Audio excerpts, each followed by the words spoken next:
Hey guys, tonight we're diving into the quiet, nerve-wracking, and extremely underpaid world of medieval spies. Not the glamorous, candlelit versions with secret messages in goblets and dramatic cloaks blowing in the wind. I'm talking about real spies, the ones who wore borrowed monk robes, hid notes in stale bread, and hoped nobody noticed they were sweating through their disguise. While modern stories make espionage look clever and exciting, the truth is, being a spy in the Middle Ages sucked. There were no gadgets, no backup, and no one writing songs about your bravery. You were alone, scared, and one slip of the tongue away from being questioned with iron tools in a damp stone room. So before you get too comfortable, take a second to like the video and subscribe, but only if this kind of grim but weirdly relaxing history is your thing.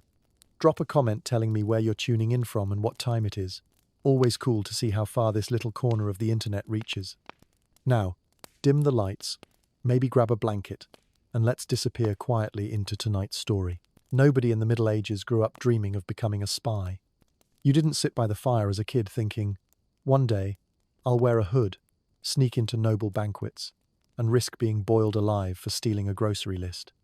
Because being a medieval spy wasn't about glory, intelligence, or suave seduction. It was about surviving in silence, saying just enough to stay useful, and praying no one ever asked who you really were. And no, there were no cool code names, no magical ink, no hidden blades in your boots. Your gear? Maybe a candle stub, a half-rotten apple, and a tightly folded letter smeared with sweat. Your job? Slip in, listen, remember, report, and try not to die in the process. The image you probably have in your head, something out of a cloak and dagger fantasy with leather braces and candlelit whispers. Yeah, forget all that. Most spies didn't even have shoes that matched, let alone enough teeth to convincingly flirt for intel. You didn't get training. You got warnings. You didn't get medals. You got scars. And if you did your job perfectly, no one ever thanked you. They just erased you. Because the best spy was the one who didn't exist. No poems, no portraits, no noble title granted in secret. If someone even suspected you were a spy, that was enough. One wrong glance, one unlucky rumor, and suddenly you were being invited to answer questions in a stone room where screams echoed louder than prayers. And yet, somehow, there were people who ended up in this job, not because they wanted to, but because life kicked them so far down the ladder, the only way to matter again was to disappear into the shadows. Tonight, we'll follow in their footsteps, the hidden ones, the silent ones, the people who shaped history from behind curtains, under robes, and inside the pages no one bothered to write down. So, if you're still with me, take a deep breath, because the candle's about to flicker, and we're about to enter a world where trust is poison, names are disposable, and being forgotten might be the only way to stay alive.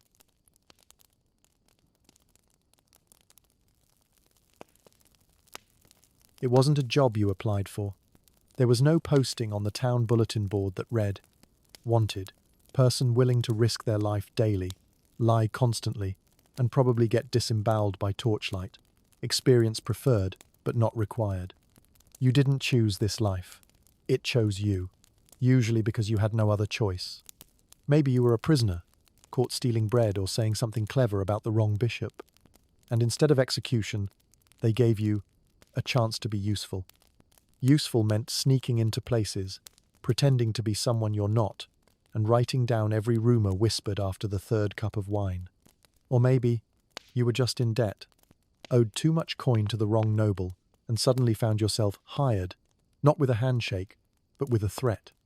Do this, and maybe we forget what you owe, fail, and, well, you won't have to worry about your tab ever again. Some were former soldiers, broken men with scars, and no loyalty left. Others were servants, lowly cooks and stable hands, the kind of people no one looked at twice, which of course made them perfect for eavesdropping. And sometimes, rarely, you were a foreigner. Alone, poor, speaking just enough of the local tongue to nod and lie, drifting from town to town, and then one day, someone notices. "Hey you're invisible. That's useful. You want to earn some coin? Congratulations. You're now a spy. Welcome to the worst promotion in history. Forget honor. Forget recognition. You worked in silence, for people who would kill you the moment you became inconvenient. And don't think for a second they trusted you. No one did. Not even the one who gave you the job. You were just a tool, and tools get discarded when they break. Or worse, when they start to think for themselves. So no, being a spy wasn't some thrilling life of intrigue. It was a trap. A quiet prison dressed up like opportunity, where every step forward felt like walking deeper into the woods, with wolves behind you, and wolves ahead. And all you could do was keep walking, because going back, that door locked the moment you said yes. No one ever knocked on your door in the Middle Ages and offered you a job as a spy with a smile and a sealed scroll. There were no interviews, no references, and definitely no probationary period. Instead, one day, someone noticed you were invisible, and that was the beginning of the end. Maybe you were in the wrong tavern at the wrong hour, tired, broke, and 2 sips away from selling your boots. A stranger sits beside you, doesn't ask your name, doesn't care about your past. Just says something like, "You're quiet. You move well. Ever thought about making yourself useful to the crown?" You laugh. He doesn't. And that's when you realize you're already being watched. By him, by others, maybe by a man outside pretending to tie his sandals for the 5th time. Or maybe you're in jail. Chains on your wrists. Cold floor. Stale bread. A clerk walks in.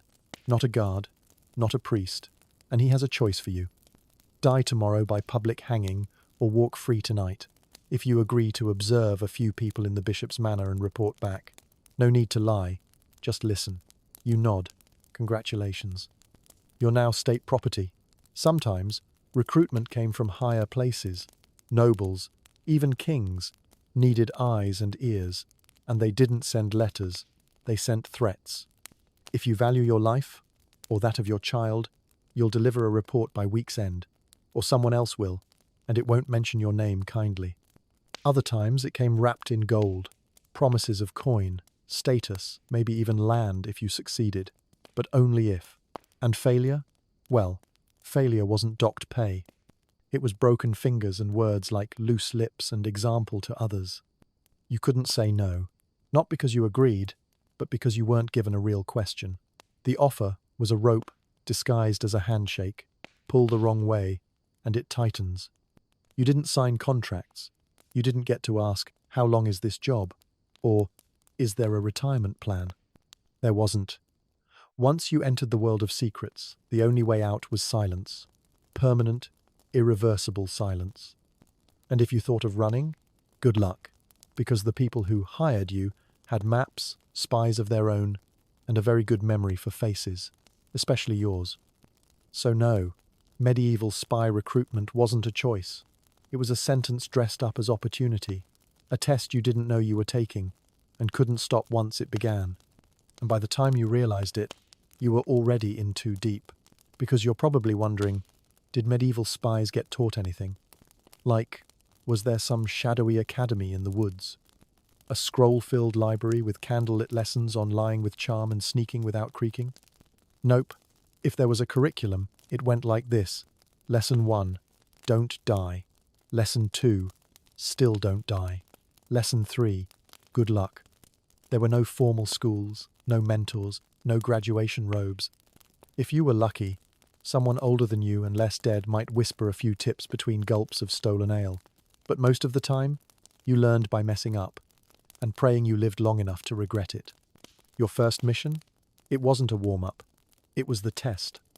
They might send you to pose as a merchant's assistant, hoping you could overhear political gossip at a noble's feast. No guidance, no backup. Just try not to draw attention, and don't drink too much wine. Spoiler, you drank too much wine. Then you knocked over a candelabra, forgot the noble's name, and addressed him as Sir Mustache. If you made it out alive, congratulations. You just passed Spy 101. Survive embarrassment without getting executed. Poison decoding? You figured it out by watching someone else die and thinking, not that cup then. Secret signals? You improvised. If the scribe scratched his ear twice, did that mean danger? Or, this stew is awful, too late? You already gave the signal back and the guards are following you.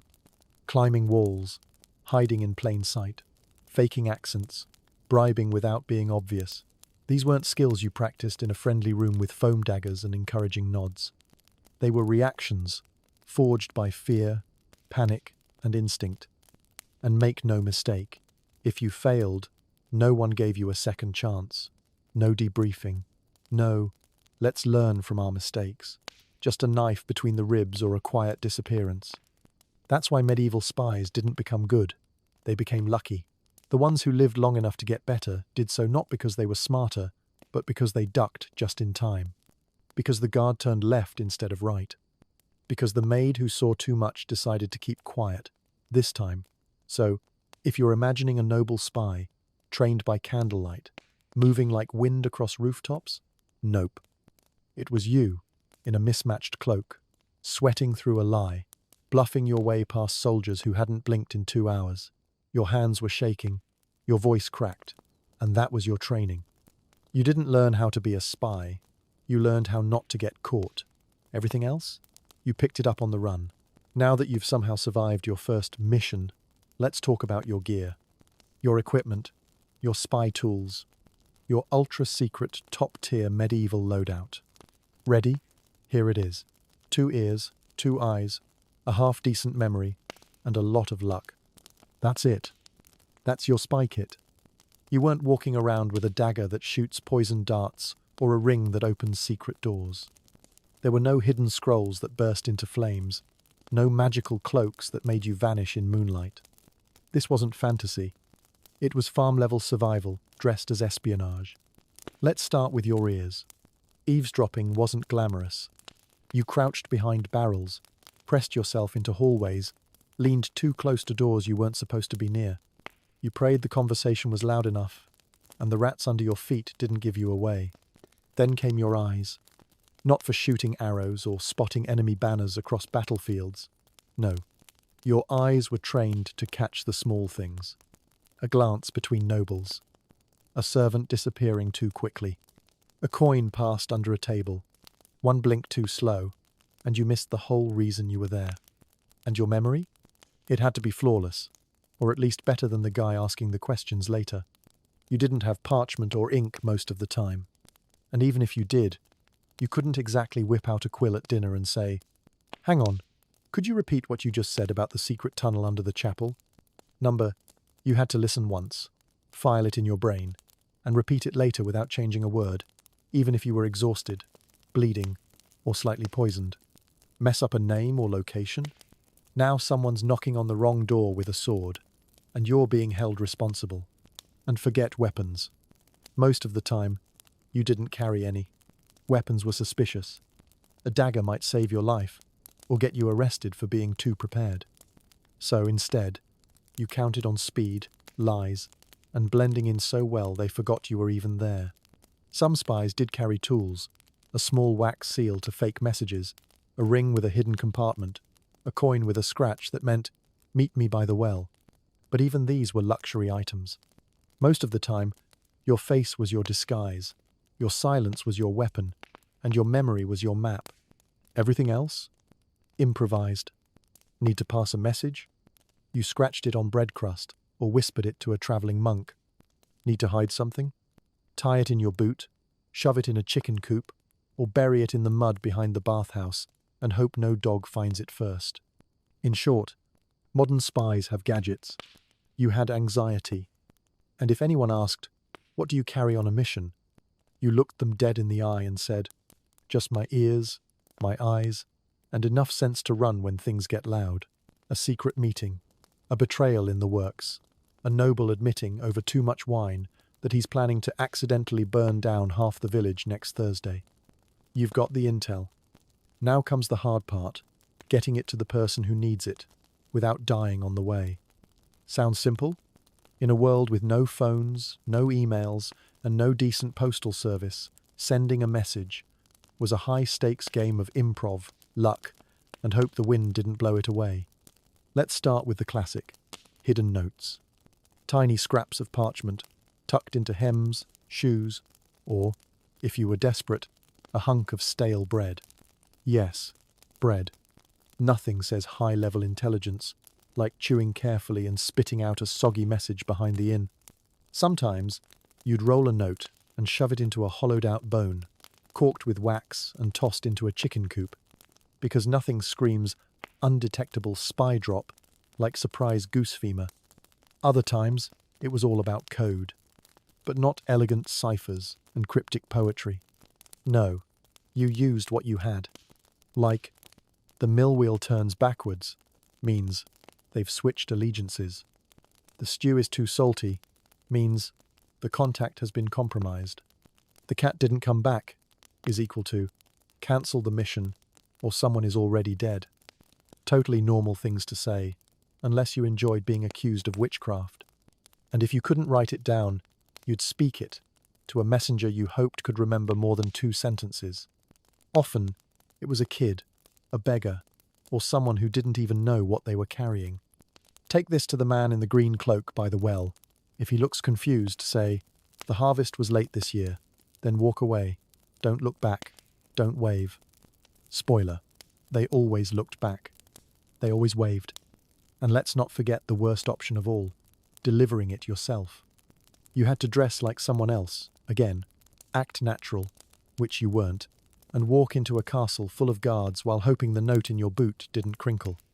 One cough, one misstep, one pigeon that lands in the wrong place and knocks over a flower pot, and now you're that suspicious guy with dusty boots and twitchy eyes. Of course, even when you succeeded, it didn't mean anything. Your contact might not show. The drop point could be compromised. Or worse, you delivered the message perfectly to the wrong side. Because it turns out there were 3 nobles wearing red cloaks that day, and you just told the wrong one that the bishop's wine will be extra bitter tonight. So yes, message delivery in the Middle Ages was innovative, sometimes brilliant, often ridiculous, and always terrifying.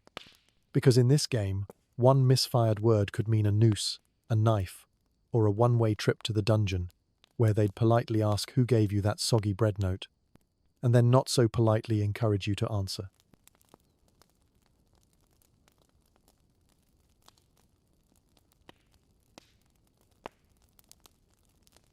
Here's the thing they never tell you when you're pulled into the spy game. Your biggest enemy isn't the sword, it's recognition. Not fame, not glory, just one person looking at you a little too long and thinking, "Wait, haven't I seen you before?" That's it. Game over. Because in the medieval world, your face was your liability.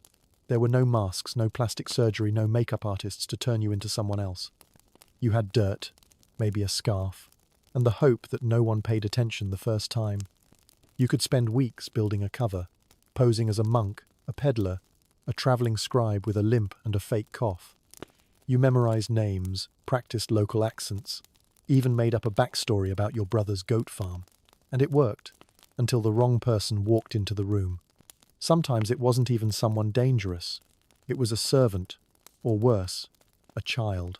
Kids noticed everything, and the moment one of them said, "Mama, why is the quiet monk wearing soldier boots?" you were already halfway to the back door. Or maybe it was something small. You greeted a guard with the wrong local phrase. You called the cook ma'am, when everyone else called her auntie. You ate stew on a fast day. You forgot the bishop's cat's name. Doesn't matter. That's all it took. From there, the dominoes fall fast. First, you get looks. Then, whispers. Then someone accidentally bumps into you just to check if you're carrying a weapon. And if someone says it out loud, "I think he's a spy," well, you might as well dig your own grave. Because now everyone wants to prove they were the first to spot you. Guards? Sure, they'll grab you. But sometimes, it's the townspeople, regular folks, terrified of witches, thieves, and strangers who don't blink enough. They don't ask for proof. They grab pitchforks, ropes, whatever's closest. You try to deny it, but denial just makes you look guiltier, because only spies deny being spies. So you run. Again. And hope you can vanish before your name spreads, before they hang your description on the tavern door next to last week's wanted poster, the one with the crooked nose and possibly a foreign accent. And if they do catch you, well, let's just say the question isn't if you'll talk. It's how much they'll enjoy getting you to. In this job, your greatest skill isn't lying. It's making people forget you were ever there. Let's say you survived the mission. You got the message. You delivered it. You climbed over a wall, dodged a guard, bribed a cook, lied through your teeth, and escaped without leaving a footprint. Victory, right? Not exactly, because now you're about to face the most dangerous part of being a medieval spy, your client, the person who hired you, the one who looked you in the eye and said, "If you do this, I'll take care of you." Spoiler, they won't. See, here's the uncomfortable truth about espionage back then, and honestly, maybe even now. Your client doesn't care about you. Not really. They care about what you know, and worse, who else might know you know. And once the job is done, you become a problem, a loose thread, a walking liability. If you fail, they'll deny they ever met you. If you succeed, they'll smile, and then maybe send someone else to make sure you never talk again. Because think about it. You just proved you can infiltrate places. You heard secrets. You know who wanted, who dead, who was sleeping with whom, and maybe even where the bodies are buried. Literally. To your client, you're a loaded crossbow aimed at their reputation. So what do? They vanish, disappear like smoke. No reward, no payment, not even a thank you. Or worse, they do meet you. They hand you a pouch of silver. You open it. It's light. Then you feel the cold point of a knife press against your spine. Sorry, nothing personal. Some clients even played games. They'd hire two spies for the same mission, one to do the job, the other to clean up the first one afterward. Efficient, brutal, very popular. And let's say you got clever. You decide to blackmail them. You threaten to expose their secrets if they don't pay what they promised. Congratulations. You've now officially joined the "will not live to see the next moon" list, because nobles don't negotiate with blackmailers. They crush them, with money, power, and a dozen men who know how to make you disappear, painfully. Even when your client has a shred of honor, which is rare, like unicorn-level rare, you still can't trust them. They might pay you, sure, but they'll also keep eyes on you. They'll tell themselves, if he ever speaks of this, we'll know, and we'll act. So you learn a simple rule. Trust no one, not even the person paying you, especially not them. You take your payment in advance, you double-check the exits, you sleep in a different place every night. And you never, ever deliver the full truth in one message, because if things go bad, you need leverage. In the end, being a medieval spy wasn't just about gathering secrets. It was about carrying betrayal in your pocket and hoping it didn't explode before you could spend your coin, assuming, of course, you lived long enough to spend it. Let's be honest. We all like to imagine that if we go out, we'll go out in style. A blaze of glory, a final speech, a dramatic moment where the world pauses and someone, somewhere, whispers, he died for something. But if you were a medieval spy, forget it. You didn't get a name. You didn't get a statue. You didn't even get a decent grave.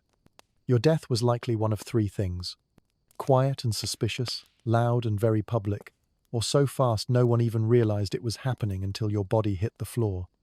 Let's start with the quiet kind. One moment you're sipping weak ale in a dark corner of a tavern. The next, your drink feels wrong. Your stomach turns. You stagger outside. And that's it. No one even blinks. By the time anyone finds you, the person who wanted you gone is already halfway across the kingdom. Then there's the public kind. You get caught. Maybe your disguise slipped. Maybe someone talked. Suddenly, you're tied to a post in the market square, and a man in shiny boots is reading out your crimes, most of which aren't true, but all of which sound convincing. They make it a show. Because spies don't just die, they're made into examples. Let this be a warning, they say, while children watch and vendors keep selling apples. No one cries. No one protests. Because if they do, they might be next. And the third kind? The fast one. You're walking down a road. You pass someone. You nod. You feel a sting in your ribs. You look down. A blade. Then, nothing. No final words. No noble purpose. Just another nameless traveller who slipped on a rock and, must have hit his head. Even in death, you didn't matter. No songs. No records. Maybe a scribbled line in a dusty report. Courier failed to return. Presumed compromised. That's it. And if you think your client will mourn you, think again. They're already recruiting your replacement. Maybe even the guy who just watched you die. Because in the world of medieval espionage, you weren't the hero. You weren't the villain. You were the tool. And when tools break, they get tossed aside, quietly, efficiently, and absolutely without ceremony. So if you ever picture yourself as a brave medieval spy, standing tall in history, just remember, history didn't remember you. That was the point. Let's talk about something most people forget when they fantasize about being a medieval spy, the psychological toll. Because yeah, sneaking around and gathering secrets is stressful. But pretending to be someone else, every single day, until you forget who you are, that's a whole different kind of nightmare. You didn't just put on a disguise, you became it. Today, your brother Thomas, a quiet monk who tends the garden and chants at sunrise. You've practiced your prayers, learned which saint is which, and figured out how to fake a limp without drawing suspicion. Tomorrow, you're John the stable hand.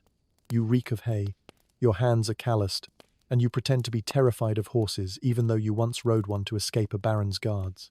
The day after that, you're just another peasant, selling onions you didn't grow and stories you don't remember living. And the longer you do this, the more your real identity starts to fade. You forget how you used to speak. You forget what name you gave to the last person who asked. You forget who you were, before all the pretending. At first, it's a game, a challenge. Let's see how long I can stay hidden. But then it becomes survival. You start watching your own thoughts like an outsider. Is that something John would say? Would Brother Thomas eat with his left hand? And when someone calls out to you using a name you barely remember giving yourself, you hesitate, you flinch, because for a second, you didn't recognize it. Worse still, you start to lie, by reflex. Even when no one's asking, even when you're alone, you lie to the innkeeper about where you're from. You lie to the dog that follows you for scraps. You lie to yourself that this will end, that you'll go back to who you were someday. But there's no back, because being a medieval spy isn't a job you leave. It's a mask you forget how to take off. And it's lonely. You can't form attachments. You can't have real conversations, because real people ask questions, and real questions mean real answers, the kind that get you killed. So you laugh at the right moments. You nod when appropriate. You smile just enough. And then, at night, you stare at the ceiling of a borrowed room in a borrowed life, wondering, did I actually exist today?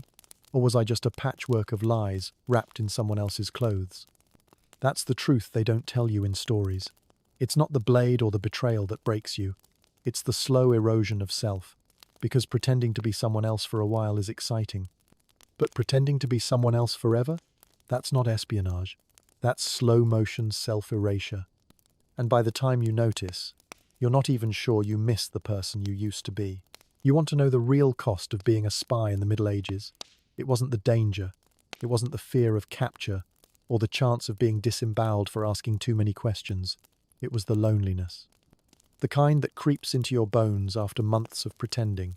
The kind that follows you from one village to the next, even when you're surrounded by people, even when you're smiling. Because in this job, you couldn't afford to have friends. Friends ask where you're from. They ask why you disappear at night, why your stories change, why your accent slips sometimes. And worst of all, they care. They notice. And noticing gets people killed. So you stop letting anyone get close. You sit alone at inns, always with your back to the wall, eyes on the door. You drink slowly. You leave early. You smile politely, but never for too long, because smiles lead to conversation, and conversation leads to mistakes. Love? Forget it. How do you fall in love when every name you give is fake, when every detail of your life is a lie? You have to remember correctly, or risk everything. You try once maybe. You let someone in, a kind innkeeper, a soft-spoken merchant, someone who makes you forget, even just for a moment, that you're a ghost walking in someone else's skin. But then it happens. They ask the wrong question. They overhear a conversation. They touch the wrong hidden pocket. And just like that, they're a liability, a weakness. So you leave, in the night, without saying goodbye, because staying means risking both your lives. Even other criminals avoided you. Thieves, smugglers, mercenaries, they might joke, drink, argue. But you were different. You were the one who listened too well, who vanished for days, who never gave a straight answer. You were the kind of person who made people nervous. And the worst part? You understood why. So you learned to keep your secrets and your scars to yourself. You talked to no one, trusted no one, loved no one. Not because you didn't want to, but because you couldn't. Every connection was a crack in your cover. Every relationship was a risk you couldn't afford. So you lived alone, moved alone, ate alone. And when things got too heavy, too quiet, too hollow, you just moved again. New town, new name, new silence. And every time someone looked at you with kindness, you flinched. Because deep down you knew, the more someone saw the real you, the less time either of you had left. Here's something they don't write in the training manual. If medieval spies had manuals, which they didn't, you were never safe. Not from the enemy, not from your own side. See, once you took the job, once you crossed that invisible line between normal person and person who knows too much, you entered a strange, cold middle ground, a space where both sides wanted you dead. Let's start with the obvious one, the enemy. If they caught you snooping, lurking, asking too many questions in your innocent peddler disguise, that was it. You were done. Spies weren't given trials. They weren't questioned gently. They were beaten, bled, hanged, boiled, burned, beheaded. Pick a method. Everyone had their favorite. And the worst part? They were often right. You were guilty. You were sneaking around. You did hear something you weren't supposed to. But the enemy? At least they were honest about it. They hated you openly. You knew where you stood with them, on the edge of a blade. Now let's talk about the ones you worked for. The ones who smiled at you, gave you coin, nodded approvingly when you delivered information that made them look clever in court. They were worse. Because when things went south, and they always went south, your employers didn't protect you. They didn't send help. They didn't say, "We stand by our brave agent." "Number," they said. "Who?" "Never heard of him." Then they made sure you wouldn't show up later with questions, or with leverage. Maybe they put a bounty on your head, just to be thorough. Maybe they hired someone else, someone younger, cheaper, more expendable, to make sure you never delivered your next report, because to them, you were a piece on a game board. Useful, until you weren't. And if you got caught by the enemy and tortured into talking, that wasn't just a risk, that was a catastrophe. You could expose them, which meant they had every reason to take you out before the enemy could. So there you were, hunted by those you spied on, and feared by those you served. You were walking on a tightrope, in a storm, with no safety net, a ghost who knew too much to live, and not enough to escape. You moved town to town, never used real names, burned every letter, kept knives near windows and bags packed just in case someone knocked twice on the door instead of 3 times. Because in this business, it wasn't about being good. It wasn't even about being right. It was about being forgotten before anyone remembered to kill you. If the physical danger of being a spy wasn't bad enough, let's sprinkle in a little medieval bonus, shall we? Superstition. And lots of it. Because back then, if people didn't understand something, and to be fair, they didn't understand much, they assumed it was magic, demonic, or cursed. And you were all 3. You didn't just carry secrets. You vanished for days. You appeared in places you shouldn't be. You knew things no normal person was supposed to know.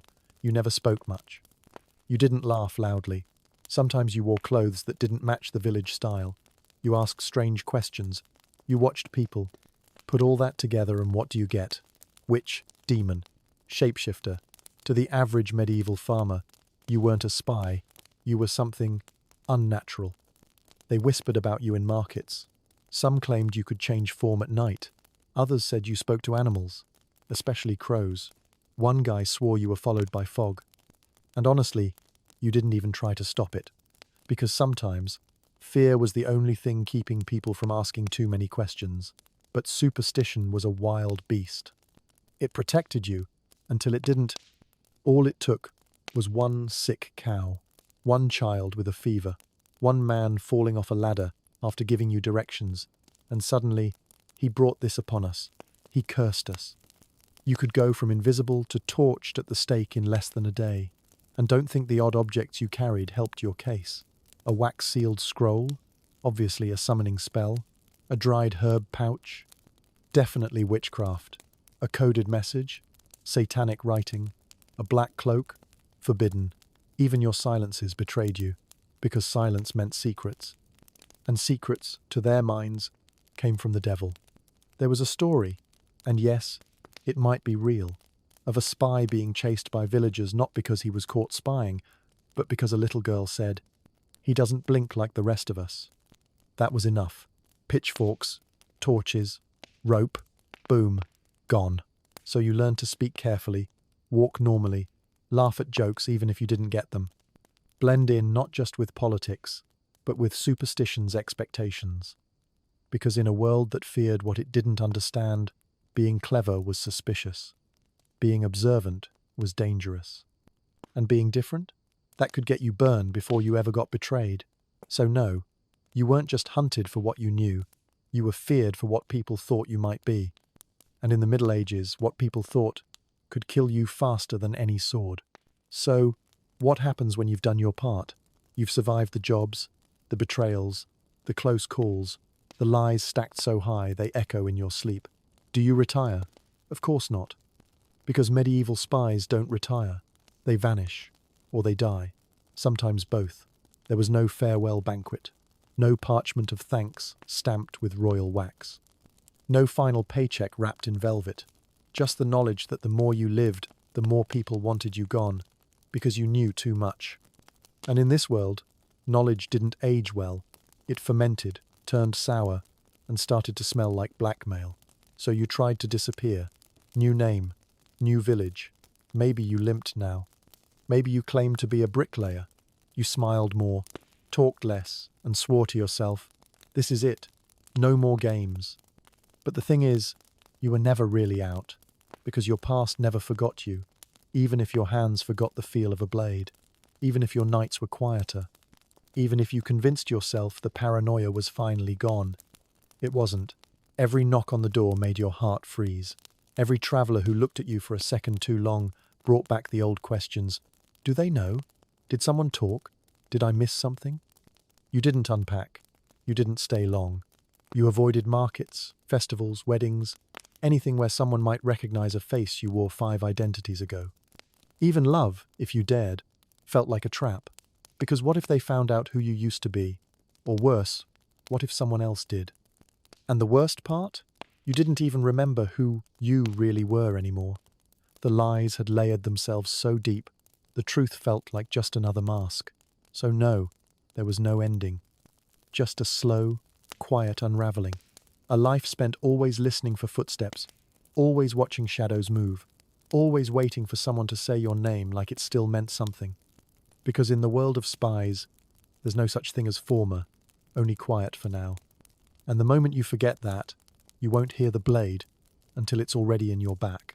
So now that you've heard it all, the lies, the disguises, the sleepless nights, the betrayals, the isolation, let me ask you something. Still think you could survive as a medieval spy? Because let's be honest, you wouldn't even make it past the first rumor. All it would take is one person saying, "He asks too many questions," and the whole village would start watching you. One wrong glance, one mismatched accent, one shaky answer about where you came from. That's it. Suddenly, you're the quiet one, the suspicious one, the man who showed up the same day the steward went missing. You wouldn't even have to do anything wrong. You just had to exist in the wrong place, at the wrong time, with the wrong face. And the truth? Most spies didn't live long. Not because they weren't skilled, but because the job was stacked against them from the start. No allies, no protection, no forgiveness for mistakes. If you did your job perfectly, no one noticed you. If you slipped once, everyone did. You were never the hero, never the villain. Just the person who knew things they weren't supposed to know, for people who didn't want to be remembered for asking. And if, by some miracle, you did everything right, you still ended up alone, somewhere far from home, pretending to be someone you weren't, hoping no one recognized your walk or remembered the way you smiled back when you still knew who you were. So no, you wouldn't last. Not because you're weak, but because the life of a spy wasn't built to be survived. It was built to be erased, to work in silence, to die in silence, to leave nothing behind except maybe a half-burned message no one ever reads. And if anyone ever did speak your name again, it would be as a warning, not a tribute. So tonight, when you close your eyes and drift off, be grateful. Grateful that your secrets are boring. Grateful that no one's waiting in the dark to make sure you never speak them again. Grateful you live in a world where you don't have to pretend you were never here. Because back then, that's all a spy ever really did, disappear, before history had a chance to write them down. And that's it, the shadowy, messy, and thoroughly miserable life of a medieval spy. Not quite what you pictured, huh? No secret gadgets, no clever disguises with feathered hats. Just lies layered on lies, whispered in cold hallways, carried by people who didn't sleep, didn't trust, and barely remembered their own names. They weren't legends, they weren't villains, they were ordinary people pushed into extraordinary darkness, and most of them never made it out. But maybe that's what makes their story matter. Because while history loves kings and wars and battles with banners waving in the wind, it often forgets the quiet ones, the ones who moved like ghosts, who risked everything for a coin, a secret, or a chance to matter in a world that never said thank you. So, if tonight's story left you feeling a little heavier, or maybe just quietly grateful for your own soft bed and predictable life, that's enough. Thanks for spending a few quiet minutes in the past with me. If you enjoyed the journey, give the video a like, maybe subscribe if you haven't already, and tell me in the comments, would you have lasted a single day as a medieval spy? Now, dim the lights, take a deep breath, and get some rest.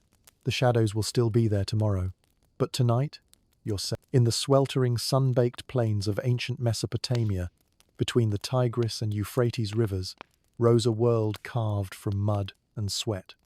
Long before Rome, before pyramids touched the skies of Giza, before toothbrushes or even the idea of soap, there was Ur, a city of ziggurats and scribes, of dusty marketplaces and clanging bronze. And in its alleyways and courtyards, ordinary people went about their lives, trying, in their own strange ways, to stay clean. There were no bath bombs, no minty gels, no hot showers waiting at the end of a hard day, just grit, oil, ash, and willpower. Imagine waking up in a mud brick house, the floor beneath your feet still cool from the night. Outside, the scent of barley porridge simmers in a shared courtyard, and the sun is already unforgiving. You've got to haul grain, chase goats, maybe write some cuneiform tablets if you're lucky. But first, you wash. Except, what does that even mean here? In Sumer, the idea of clean wasn't what you think. They didn't scrub their teeth with paste. They chewed on twigs, rubbed ash into their gums, or crushed up shells into rough powders. They didn't lather with soap. They smeared themselves in oil and scraped it off with curved bronze blades. The wealthy might even perfume their bodies with frankincense or myrrh, but most just hoped the wind would carry the sweat away. And still, in this world of dust and heat, cleanliness was sacred. To touch the gods, to walk into a temple, even to bury the dead, you had to be ritually pure. Archaeologists have uncovered combs carved from bone, pots once filled with scented salves, and even ancient instructions for purifying the body, not just physically, but spiritually. It wasn't just about smell, it was about soul.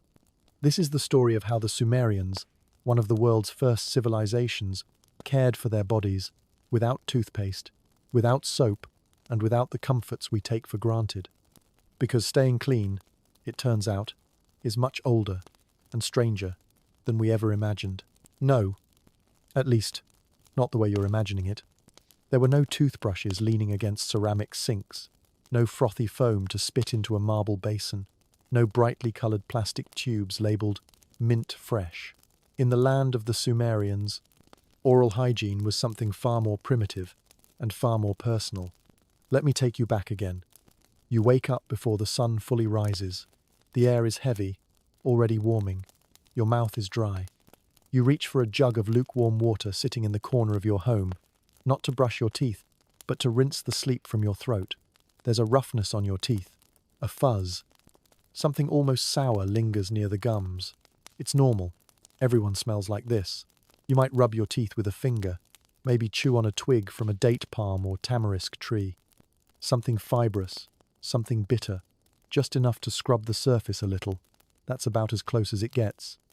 Archaeological records show that the Sumerians didn't have toothbrushes, but they did care, to some extent, about their teeth.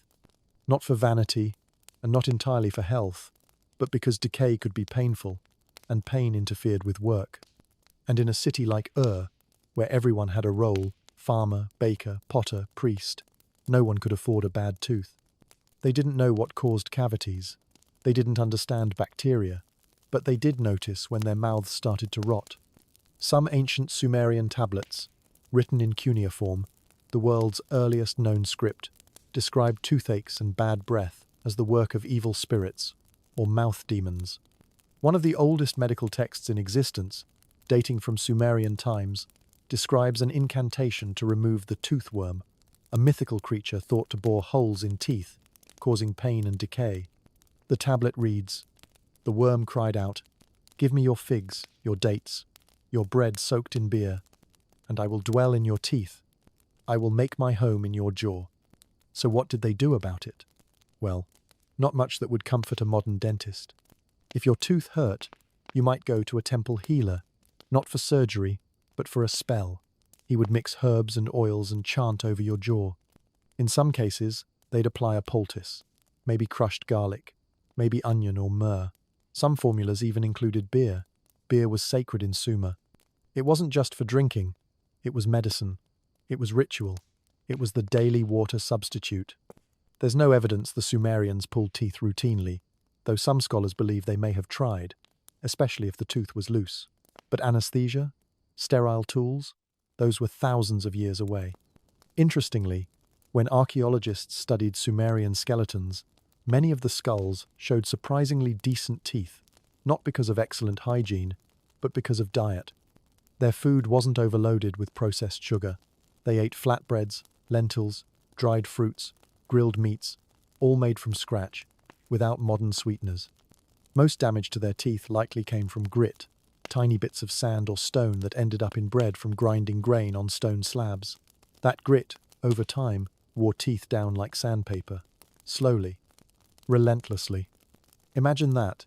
Brushing wasn't a habit, but your food did the work for you, or against you.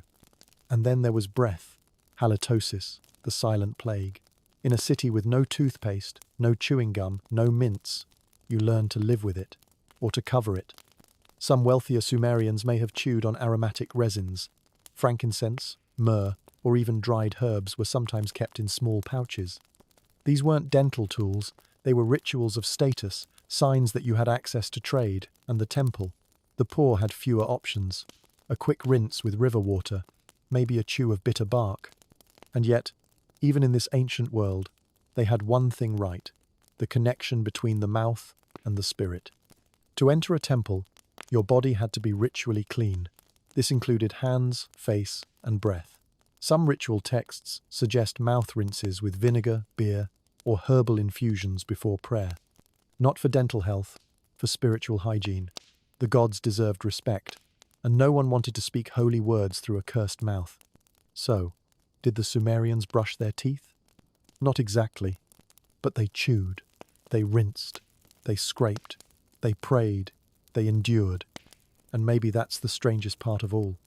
For a civilization that invented writing, built massive ziggurats, tracked the stars, and organized complex cities, they still had to start every day the same way we do, with a dry mouth, a bitter taste, and the decision, however primitive, to try and feel a little bit cleaner. You don't smell like roses, but then again, neither does anyone else. The sun hasn't even reached its peak, and your tunic already sticks to your back. Dust clings to your arms. Your armpits are damp, warm, raw. The air is thick with the scent of people, not perfume, not cologne people. Sweat, clay, smoke, millet porridge, a trace of fish left over from the morning meal. And underneath it all, that quiet, musky truth that no one talks about because it's just how life is. You live in Sumer, 0 years before the invention of deodorant, and still, you have to do something about it. So you bathe. Yes, you really do. Contrary to what we sometimes imagine, the ancient world wasn't full of people who feared water. In Sumerian cities like Uruk and Lagash, bathing was a daily practice, especially if you had access to water and time. Communal bathhouses existed. Homes had small washing areas with ceramic basins. Rivers and canals were everywhere. Cleanliness, to the Sumerian mind, wasn't just physical, it was spiritual. You didn't bathe because you wanted to impress someone with your scent. You bathed because being dirty meant being unworthy, especially in the eyes of the gods. You start with your face, then your hands, then your feet. You rinse with lukewarm water drawn from a clay jar. If you're lucky, you have alkaline ash soap made from animal fat and plant ash. It stings a little, especially if you have cuts, but it works. It scrubs. It pulls the sweat and grime from your skin. You dry off with a rough piece of woven linen, not fluffy, not soft, just functional. Then you rewrap your tunic, perhaps the only one you own, and prepare to face the rest of the day. But here's the truth. Clean or not, you still smell. Because the idea of eliminating body odor, as we know it today, didn't exist. You masked it. You lived with it. You adapted your expectations. And sometimes, you used nature's help. Let's start with scented oils. Perfumed oil wasn't just for elites, although the fancy stuff, imported from far-off lands, definitely was. But even the average person had access to basic oils: sesame oil, olive oil, sometimes infused with herbs like coriander, mint, or juniper. You'd rub a little behind the ears, or on your neck, especially before entering the temple or attending a festival. Some recipes even mention cedarwood, a sharp, earthy scent that doubled as an insect repellent. These oils didn't stop you from sweating. They just made you smell less like livestock and more like plants. Sumerian priests, in particular, were obsessed with scent. Not just theirs, but everyone else's too. To be clean in smell was to be clean in spirit. Ritual texts include detailed instructions on how to anoint the body before prayer: oil on the hands, oil on the feet, oil on the chest. Even the statues of gods were fed daily with oils and incense to keep them pleased. That brings us to incense, the ancient air freshener. If you lived near a temple, the air often smelled of burning myrrh, frankincense, or aromatic wood resins, not because people liked it, but because the gods demanded it.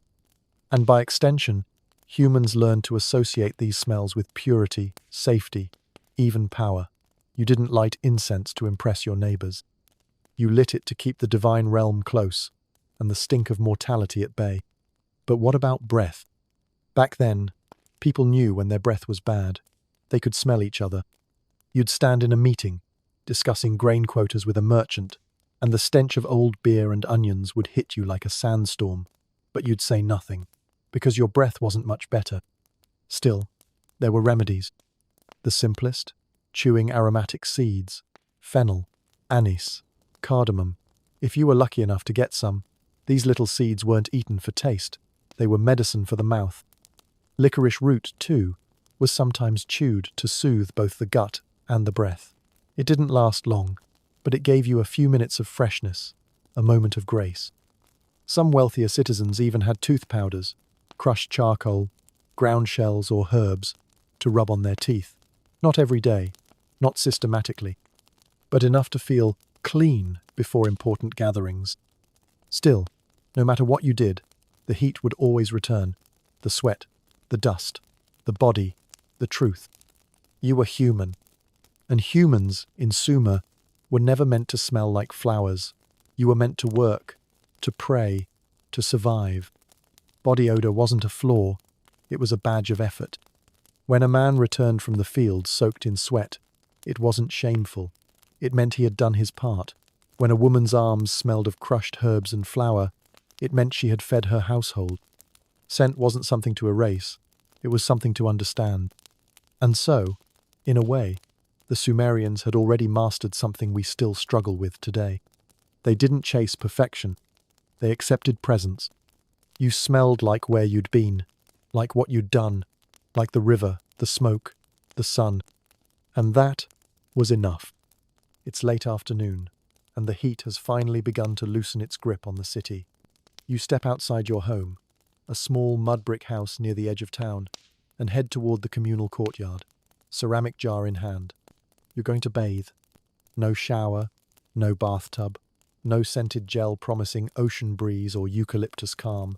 Just you, your body, and the tools that someone from the 21st century might mistake for primitive. But out here, in Sumer, around 2400 BCE, this is self-care. This is survival. This is daily life. You squat near the basin, a simple ceramic bowl sunken into the ground. Next to you, a neighbor pours water over her shoulder, scrubbing with a coarse cloth. Children run past, covered in dust. Somewhere nearby, incense burns at a household shrine, mingling with the scent of sweat and earth. There is no soap as you know it, no foamy lather, but that doesn't mean you're bathing without help. Because what you do have is ash. Yes, ash. Burnt plant material, mixed with fat, usually animal fat, though vegetable oils like sesame were also used when available. This combination creates a rudimentary soap, harsh, gritty, alkaline. You wouldn't recognize it by sight. It doesn't come in a plastic bottle or smell like lavender, but it gets the job done. Rubbed into the skin, it lifts dirt, breaks down oils, and rinses, mostly, clean.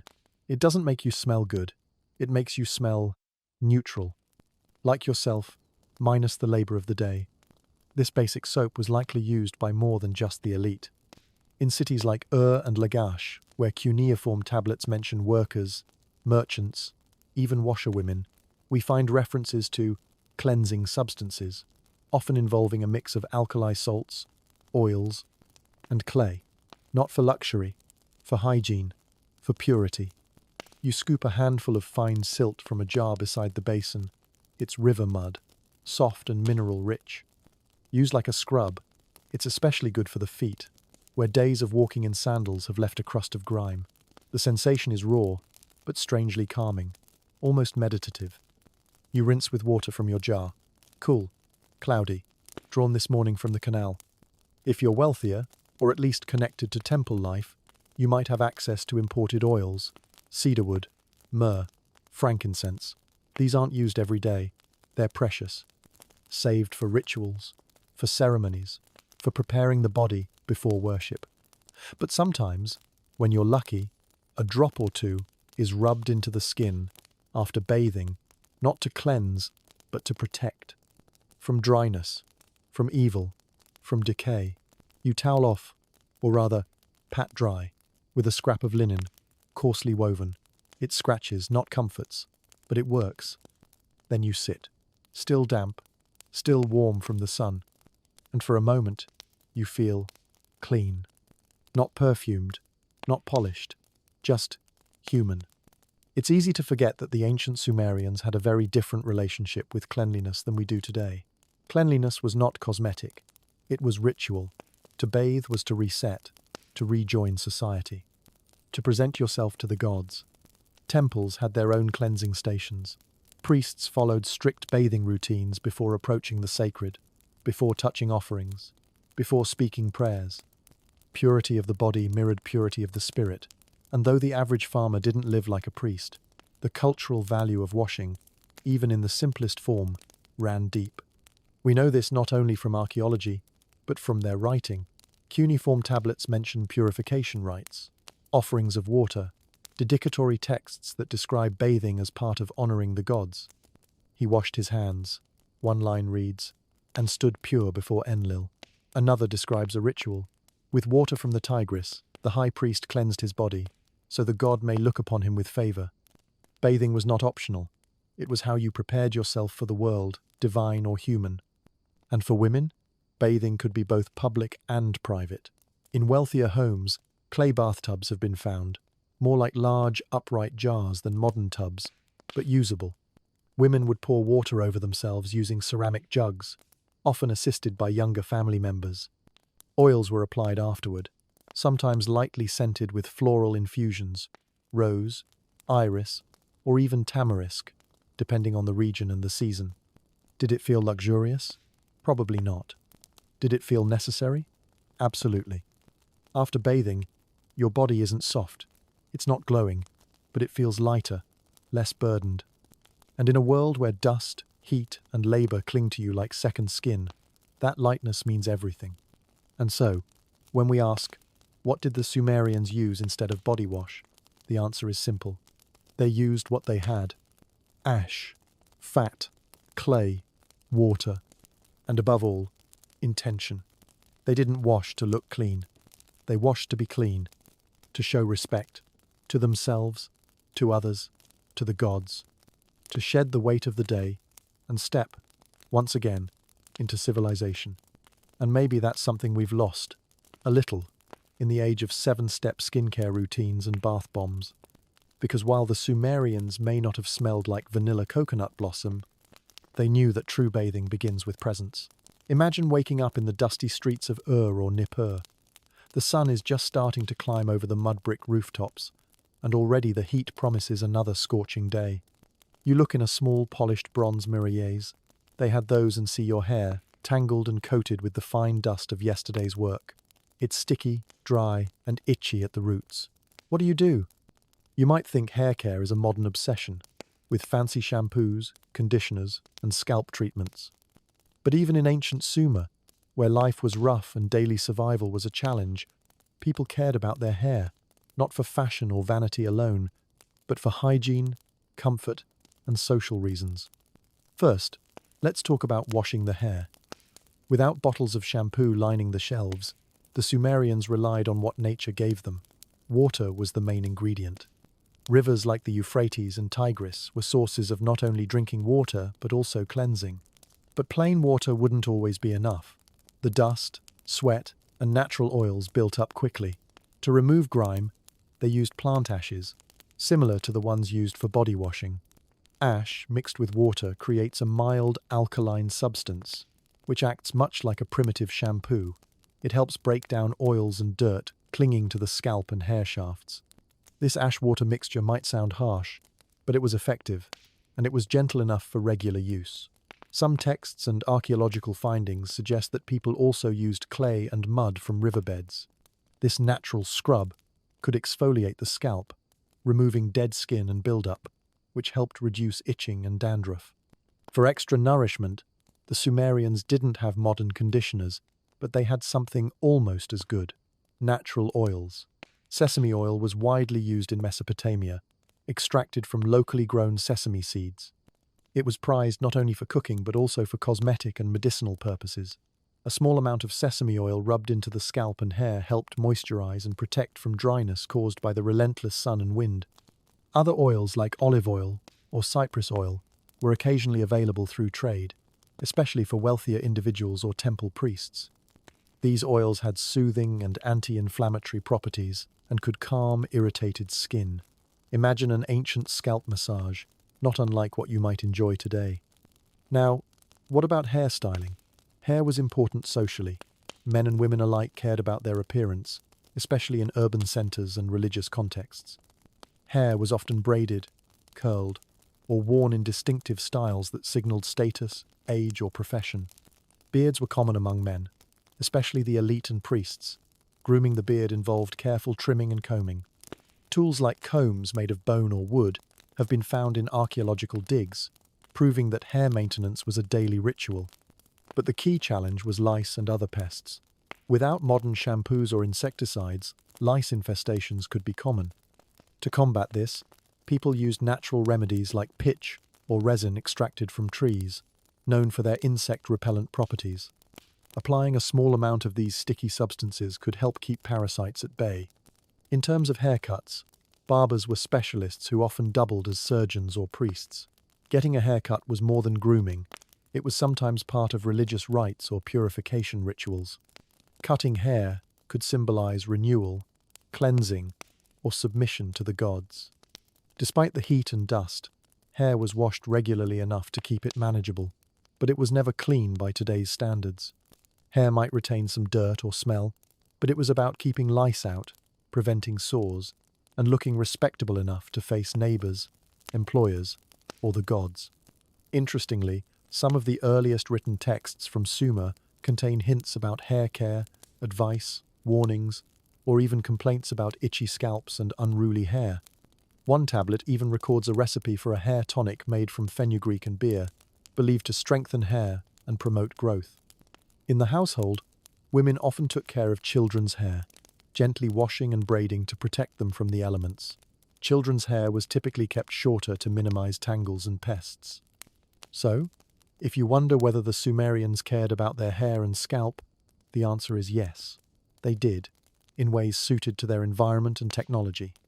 No fancy bottles or ads, but practical, effective methods passed down through generations. It's a reminder, personal care is timeless.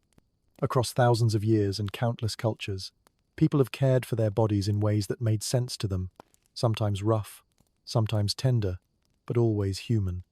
And next time you're stuck choosing between 5 shampoo bottles in the store, remember, a little ash and oil once did the trick for an entire civilization. Picture yourself walking through the bustling streets of Ur, with merchants shouting their wares and children playing in the dusty lanes. You glance at the faces around human and women alike, with striking eyes outlined in dark kohl, cheeks subtly flushed, and lips tinted with natural pigments. It might surprise you, but the ancient Sumerians cared deeply about their appearance. Their approach to beauty wasn't about vanity alone. It was a mix of ritual, social identity, and practical protection. So, did the Sumerians wear makeup? The answer is a definite yes. Despite living thousands of years before our modern beauty industry, they had their own cosmetic toolkit and a surprisingly sophisticated understanding of color, texture, and symbolism. Let's start with the eyes, often called the windows to the soul. For Sumerians, accentuating the eyes was a top priority. They used kohl, a dark powder made from galena, lead sulfide, or other mineral compounds, to line their eyes. Kohl was applied thickly around the eyelids and lashes to create a dramatic effect, something you might recognize today in Middle Eastern or North African cultures. But kohl wasn't just about looking good. It had practical uses too. The dark line around the eyes helped reduce glare from the harsh sun, much like modern athletes use tinted lenses. It was also believed to ward off evil spirits and protect the wearer from diseases. Applying kohl was almost a daily ritual, and jars of this eye makeup have been found in tombs and homes. Next, let's talk about the skin. The Sumerians understood that clear, glowing skin was a sign of health and vitality. To achieve this, they used various natural substances. One common method was applying a paste made from ground minerals, like white clay or chalk, mixed with water or oils. This acted like a primitive face mask, cleansing the skin and giving it a matte finish that reduced shine in the hot climate. Women often used red ochre, a natural pigment made from iron oxide, to add a gentle flush to their cheeks and lips. This subtle blush wasn't just decorative, it symbolized youth and fertility. Unlike modern blushes, which come in tiny powder compacts, this was made by grinding mineral pigments and mixing them with water or oil to create a paint-like consistency. Speaking of lips, the Sumerians did not overlook them. They used natural dyes from plants and berries to tint their lips in shades of red, pink, or even purple. These tints were often sticky or waxy, but helped protect the lips from drying out in the arid environment. Imagine applying a berry stain before heading out into the midday sun. Perfumes and scents played an important role in Sumerian beauty rituals as well. They crafted fragrances from flowers, herbs, and resins. Incense burned in temples and homes wasn't just for religious purposes. It also helped mask body odors, which could be strong given the climate and lack of modern hygiene. Applying scented oils to the skin was a sign of wealth and sophistication. Now, let's not forget hairstyling as part of their beauty routine, which we touched on earlier but is worth revisiting here. Hair was often styled elaborately, braided, curled, or adorned with beads and ribbons. Both men and women used scented oils to make their hair shine and smell pleasant. These oils also helped tame frizz caused by the dry climate. Jewelry was a big part of the Sumerian look. Necklaces, earrings, and bracelets made from gold, lapis lazuli, carnelian, and other precious stones were common among the wealthy. But even common folk wore simple jewelry made from bone or shells, which added color and sparkle to their appearance. One fascinating aspect of Sumerian beauty is how it blended the practical with the spiritual.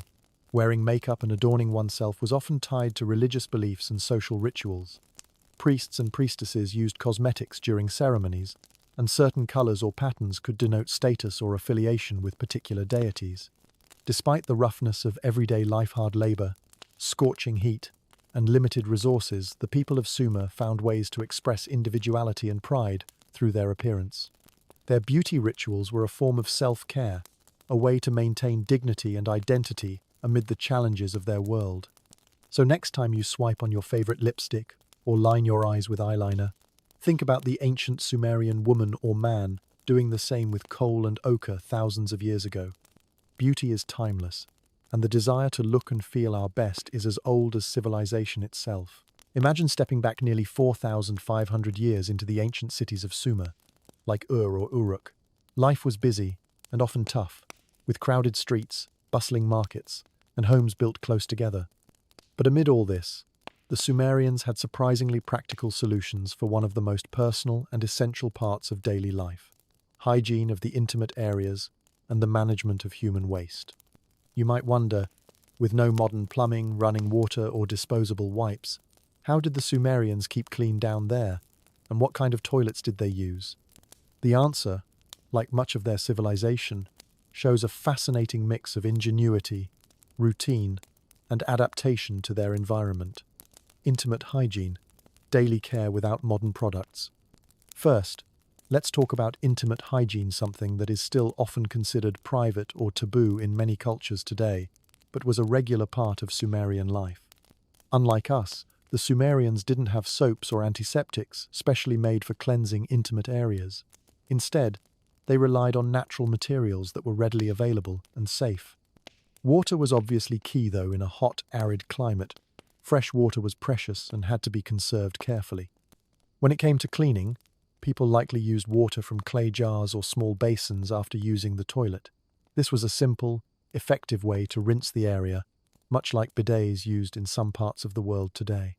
They may have also used soft cloths, leaves, or smooth stones as gentle scrapers or wipes. Archaeological evidence and later Mesopotamian texts suggest the use of small sponges or pieces of wool for cleaning, though the exact materials are hard to pin down.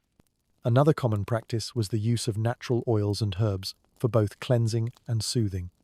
Oils extracted from plants like sesame or date palms might be applied to the skin, including intimate areas, to protect against dryness and irritation. Herbs with mild antiseptic or fragrant properties could be crushed and used, similarly helping to reduce odors and discomfort. For example, mint, thyme, or chamomile might have been used in small amounts. It's important to remember that personal hygiene was often connected to ritual purity in Sumerian religion. Cleanliness was not only about physical health, but also spiritual well-being. Priests, in particular, followed strict rules about washing before ceremonies, which likely extended to their daily habits. This cultural respect for cleanliness trickled down to everyday people, even if the methods were simple by today's standards. The toilet situation. What did Sumerian bathrooms look like? Now, onto the part many might be curious about: where and how did they go to the bathroom? Surprisingly, Sumerian cities had some of the earliest known examples of organized sanitation infrastructure. Houses in places like Ur often had small dedicated latrines or toilets built right into the home. These were usually simple pits or seats made of clay or wood, connected to drainage systems that led waste away from living areas. In wealthier homes, there were often brick-lined drainage channels that carried waste to the streets or cesspools. Archaeologists have uncovered remnants of these early plumbing systems, which show remarkable foresight in urban sanitation. Although primitive compared to modern plumbing, these systems helped prevent the spread of disease by removing waste from where people lived and worked. For many ordinary people, using a communal latrine or an open area outside the city walls was common. Privacy was limited by today's standards, but the social norms and architectural design aimed to offer some modesty. Sumerian texts also mention the use of small sticks or rags for cleaning after defecation, which might sound crude but was effective for the time. Another interesting fact is that the Sumerians were among the first to recognize the importance of sanitation in public health. Some records show that city officials regulated waste disposal and even punished those who polluted water sources or threw refuse in the streets. Disposal of wastewater and hygiene maintenance. Wastewater from daily washing, cooking, and toileting had to be managed carefully. Sumerian cities used drainage canals and soak pits to collect and divert dirty water, preventing it from stagnating near homes. This helped reduce smells and breeding grounds for insects and disease. Residents had to be resourceful, reusing water when possible, and keeping their living spaces clean. Sweeping floors, washing clothes in nearby rivers, and disposing of trash responsibly were part of communal living. Social attitudes toward hygiene. In Sumerian society, good hygiene wasn't just practical, it was also tied to status and respectability. People who were clean and well-groomed were seen as more honorable and fit for social and religious activities. Dirtiness could be associated with poverty or illness, so maintaining personal cleanliness was a way to signal health and social standing. Women, in particular, had specific rituals related to hygiene during menstruation and childbirth, reflecting early understandings of health and purity. Texts mention special baths and care for women during these times, showing a nuanced approach to intimate health. What can we learn from Sumerian hygiene?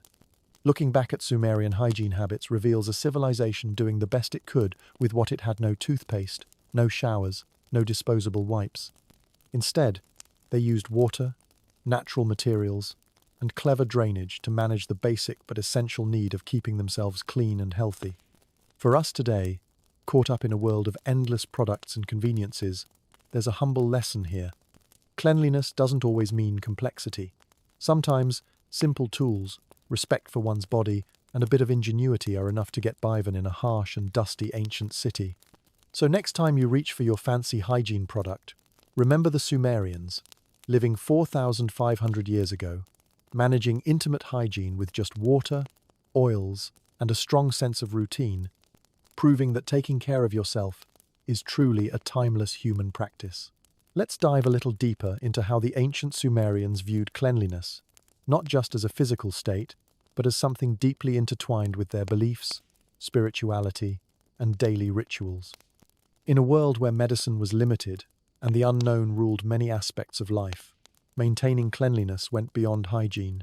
It was a way to connect with the divine, stay protected from evil, and live in harmony with the world. If you think about it, in our modern life, we tend to separate physical cleanliness from spiritual or emotional well-being. But for the Sumerians, these aspects were inseparable.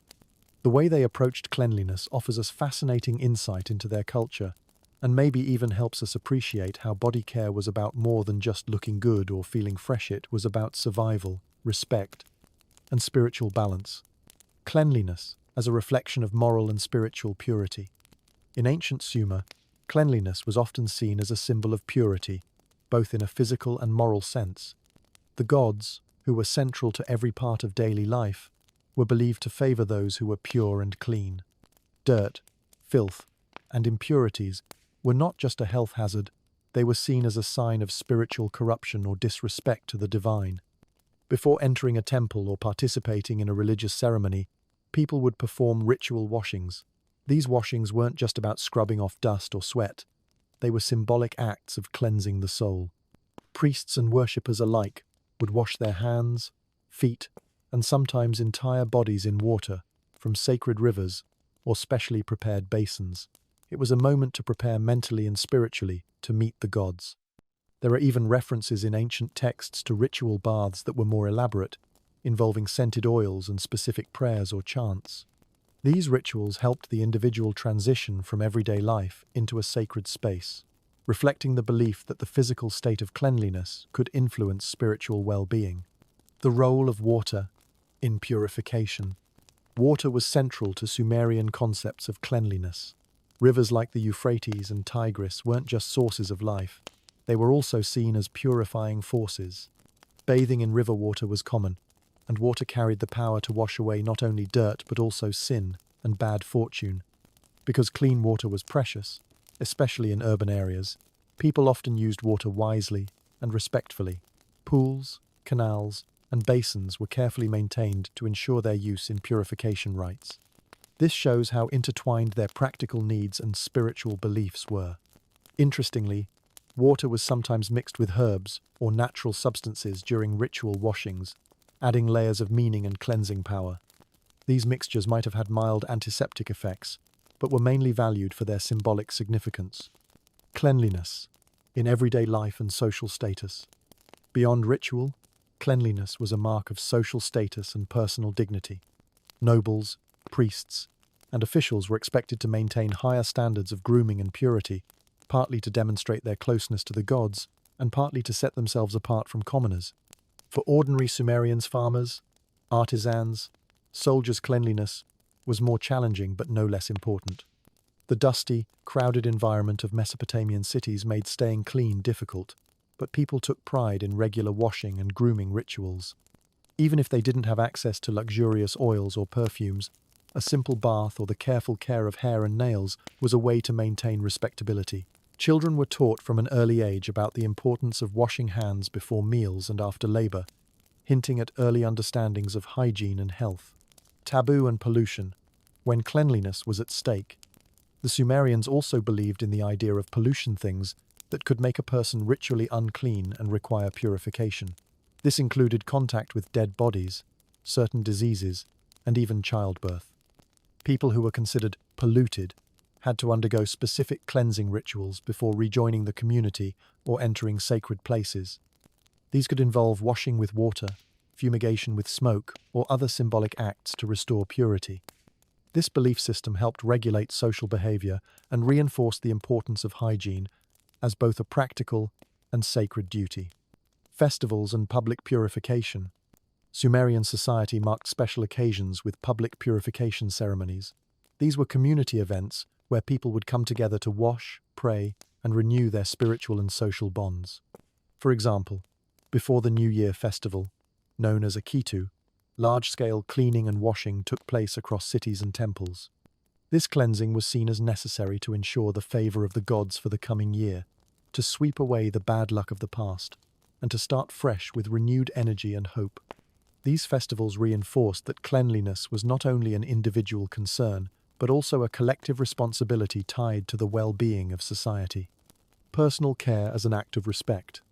An important aspect of Sumerian hygiene was that taking care of the body was seen as a form of respect for oneself, others, and the divine order. Grooming, washing, and applying oils weren't vanity but acts of maintaining harmony. Even the act of removing dirt or bad odors was linked to avoiding offense to neighbors and gods alike. Being clean and presentable meant participating fully in social and religious life. What does this teach us today? Thinking about how the Sumerians viewed cleanliness reminds us that hygiene has always been more than just a physical necessity.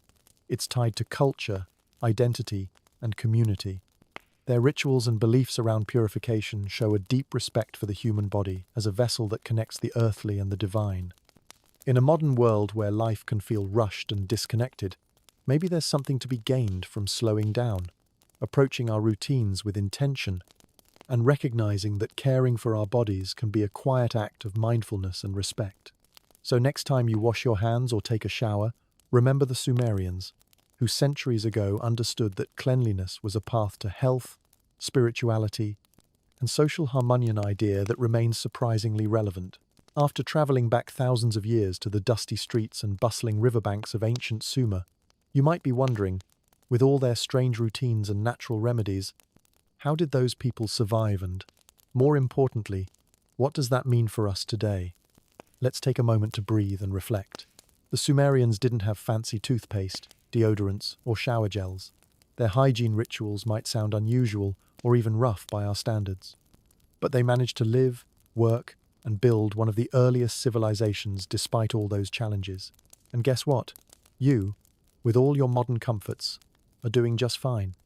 It's easy to feel overwhelmed when we compare ourselves to the polished images of health and beauty we see online or in ads.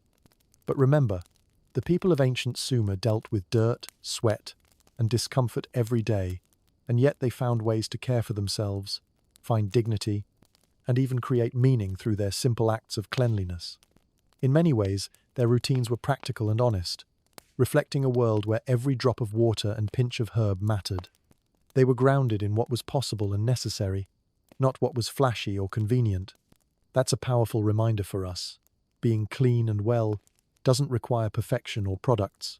It's about consistent, caring habits, 7 small ones, that honor our bodies and our lives. Maybe you don't brush your teeth 3 times a day, or maybe your skincare routine is just washing your face before bed. That's okay. The Sumerians didn't have electric toothbrushes or fancy lotions, but they made it work with what they had, and that's all anyone can really ask. So, if you ever feel like your self-care routine is not enough, just think about those ancient farmers and artisans along the Tigris River. They probably faced worse conditions than any of us do today, yet they still cared for themselves in their own way. And so can you. Taking care of your body doesn't have to be complicated or perfect. Sometimes, it's just about showing up for yourself, washing your hands, taking a moment to breathe, maybe rubbing some oil into your skin if you're feeling fancy. These little rituals can be acts of kindness toward yourself, grounding you in a chaotic world. And that's what the Sumerians remind us. Life is rough, but you're still here. You're still doing fine. No matter how imperfect your routine or day feels, you're connected to a long line of humans who survived and thrived in tough times. So, before you drift off to sleep, give yourself credit for whatever small things you do to care for yourself. Imagine the Sumerian people resting after a hard day, knowing they'd bathed in the river or anointed themselves with oil, preparing to face tomorrow with strength and spirit. You don't need to be perfect. You don't need all the latest products or hacks. You just need to keep going, one step at a time, with gentle care and patience. In that sense, Hildegard von Bingen was born in the year 1098, in a cold stone house on the edge of the Rhineland. She was the youngest of 10 children, born sickly and weak. A girl most expected wouldn't last the winter. Her parents, minor nobility in a fractured and war-torn part of the Holy Roman Empire, saw her illness not as misfortune, but as divine direction. At just 8 years old, she was handed over to the church, not with ceremony, but with resignation.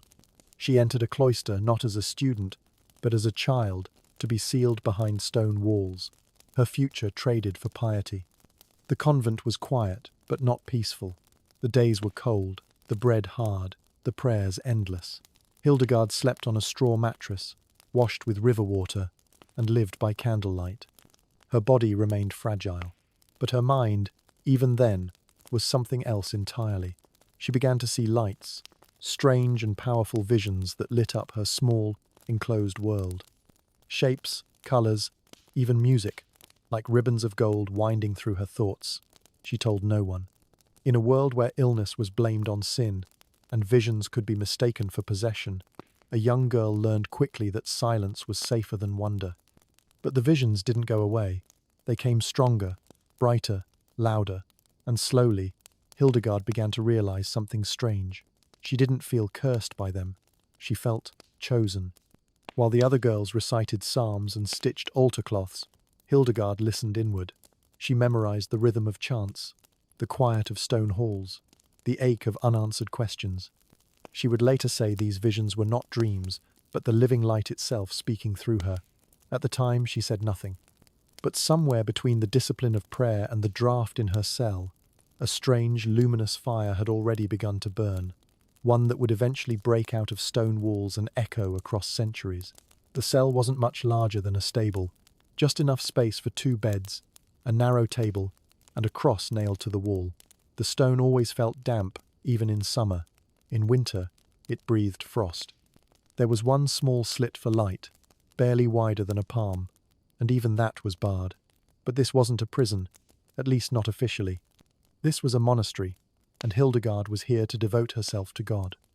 At 8 years old, she didn't understand what devotion meant. She understood hunger, she understood silence, and over time, she understood how to disappear.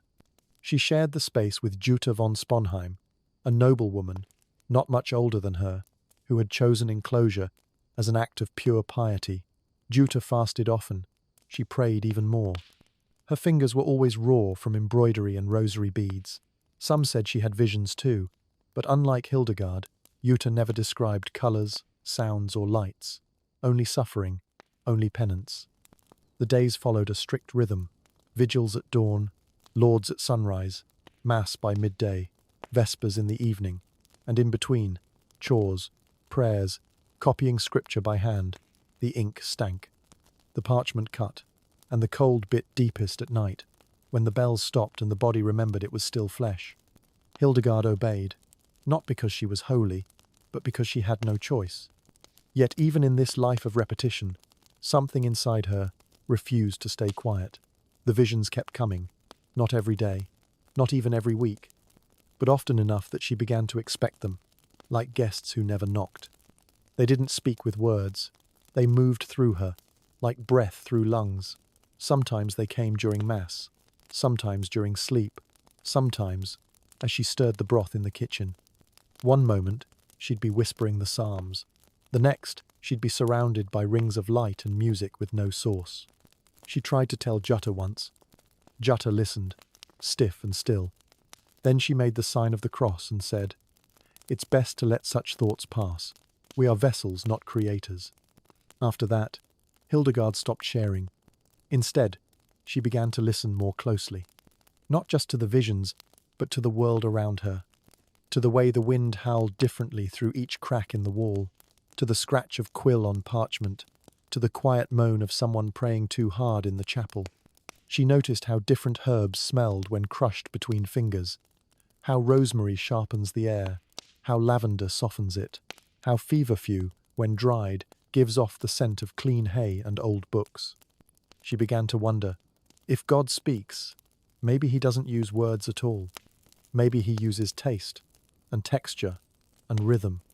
Maybe he hides meaning in the ordinary, in the way wax melts, in the curve of a leaf, or in the breath between two notes of a chant. The older monks didn't notice her questions. They had their own business, scripture, politics, making sure the bishop was pleased. To them, she was just a silent girl in a dark cell, a child of no consequence. But Hildegard watched them too. She saw how they avoided the sick, how they feared the storms, how some of them clutched their rosaries as if they might slip away. She didn't feel holy, but she didn't feel afraid either. There was something about the visions, the lights, the music, the strange warmth in her chest that made the harshness of monastery life easier to bear. It was as if someone was watching her from the inside. At 15, she took formal vows. She became a Benedictine nun. She was given a veil, a name, and a place in the great wheel of obedience. But no one knew the world she carried inside her. Still, she kept the rhythm. Still, she cooked and cleaned and copied verses. Still, she endured the body's aches and the soul's small exiles. And when she lay down at night, bones cold, stomach hollow, she'd sometimes hum the notes she heard in her dreams. No one else heard them. No one else needed to. They weren't for the others. They were for the light. For the space inside her that felt like both wound and flame. For the thing that kept whispering, "Not yet, but one day, speak." The Tuvian, this stone-walled convent, was not a school. It did not teach her music. It did not train her to write.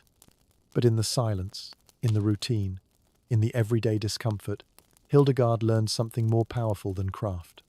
She learned how to listen, not just with her ears, but with her full being. To listen so deeply that even silence began to sing. To listen until pain became rhythm, and rhythm became language, and language, finally, became vision. The others still saw her as weak, timid, a girl who blinked too much and spoke too little. But inside, something immense was taking root, a kind of music that did not ask permission. And in time, it would demand to be heard. It didn't begin with trumpets or thunder. There were no blinding flashes, no voices from the sky. The first time Hildegard truly heard the music, she was alone, sweeping ash from the stone floor of the convent kitchen. It had been raining for days, and the walls were sweating. The smell of damp wool, wet sandals, and boiled cabbage hung thick in the air. Her fingers were raw from soap. Her back ached from bending over hearthstones. And then, something shifted. Not in the air, but in her. A note, then another, clear, golden, impossibly high. They didn't come from her ears.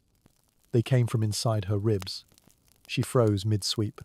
Her broom handle tilted. Ash scattered across the floor again. It was a melody, but not like the chants she heard every morning in chapel. This wasn't Gregorian, wasn't solemn, wasn't quiet. It moved, like light through stained glass, like wind through reeds. It danced. It wasn't human, and yet it knew her. The melody stayed with her the rest of the day. It repeated softly, as if sung by someone far behind a curtain or beneath water. It was beautiful and terrifying and entirely uninvited. She didn't speak of it, not yet. She had learned too well that speaking led to silence from others, to suspicion, or worse, dismissal. So instead, that night, she dipped her quill into ink and began to hum as she wrote. Not scripture this time, not Latin copied from old pages, but the shape of what she heard. A curve, a line, a notation that didn't yet exist. She wasn't even sure it was music, but it felt like music. And for the first time, she wasn't writing because she had to. She was writing because she couldn't hold it in. The visions became more frequent. Sometimes they arrived in the middle of prayer, sometimes as she prepared herbs in the infirmary, sometimes as she watched sunlight crawl across stone. They didn't always come with music. Sometimes they were just light. A bright field, rings within rings, a wheel of fire spinning above human faces. Sometimes she saw cities made of crystal, or wings of living creatures whose bodies were full of eyes. Sometimes it was simply presence. Not a voice, but knowing. When they came, her whole body would hum, not shake, not tremble, but vibrate, like a lute string struck gently and held long. It wasn't ecstasy. It was overwhelm. Too much truth to fit inside her chest. She thought she might be going mad. But madness didn't usually leave behind harmony. And this music, this sound, stayed with her. It helped her move through long days of dull chores, through illness, through loneliness. It became her secret companion. Years passed. Then, one evening during Vespers, she broke. The chant was slow, familiar, the sisters' voices flat, like breath barely formed into tone. But as Hildegard sang, something rose from her throat that did not belong to the melody. She added a note, too high, too bright, a note that shimmered. The prioress gave her a look, but Hildegard didn't stop. That night, in her cell, she began to write again. She wrote not just melody, but lyrics, words that came not from her mind, but from somewhere else. Phrases about divine light, the breath of angels, the womb of creation. Words she didn't fully understand, but somehow remembered. It was then she began to suspect. The visions weren't for her alone. She confessed them, finally, to a monk named Volmar, who worked in the scriptorium. He listened, not with skepticism, but curiosity. "Do they come with music?" he asked. "Yes," she said, barely breathing the word. "And do you believe they are from God?" She hesitated. "I don't believe. I hear." He didn't report her. He didn't laugh. He brought her parchment, more ink. And from that day, Hildegard began to compose. Her music broke the rules. While others used plainchant and limited ranges, Hildegard's compositions soared. They danced across octaves. They lifted the voice upward, toward heaven. Her harmonies were strange, haunting. They echoed the shape of her visions, circular, rising, falling, endless. And unlike most composers of her time, she didn't write for men. She wrote for women. She created chants and hymns for her fellow nuns, for the feminine divine, for saints often forgotten. Voices that had long been silent were now lifted in song. When asked how she could compose such things without formal training, she said, "I do not know. I see them, I hear them, and then I give them form." Still, not everyone believed her. Some called her arrogant. Some accused her of heresy. Others said she was simply too imaginative for a woman locked away too long. But her music kept coming, and it didn't ask for permission. Later in life, she would say the visions were the living light, not metaphorical, not poetic, but real. As real to her as the cold stones of the chapel floor, as the ink on her hands, as the hunger that never quite left her stomach. She believed she was a vessel, not an author, that the music didn't come from her, but through her. And yet, what poured out was unmistakably her own. Raw, radiant, and impossible to ignore. In the 12th century, women were not expected to speak loudly, much less to compose music. They were expected to obey, to stitch, to pray, to remain quiet, even when the silence was crushing. The monastery was a world built on rules, and most of those rules had been written by men.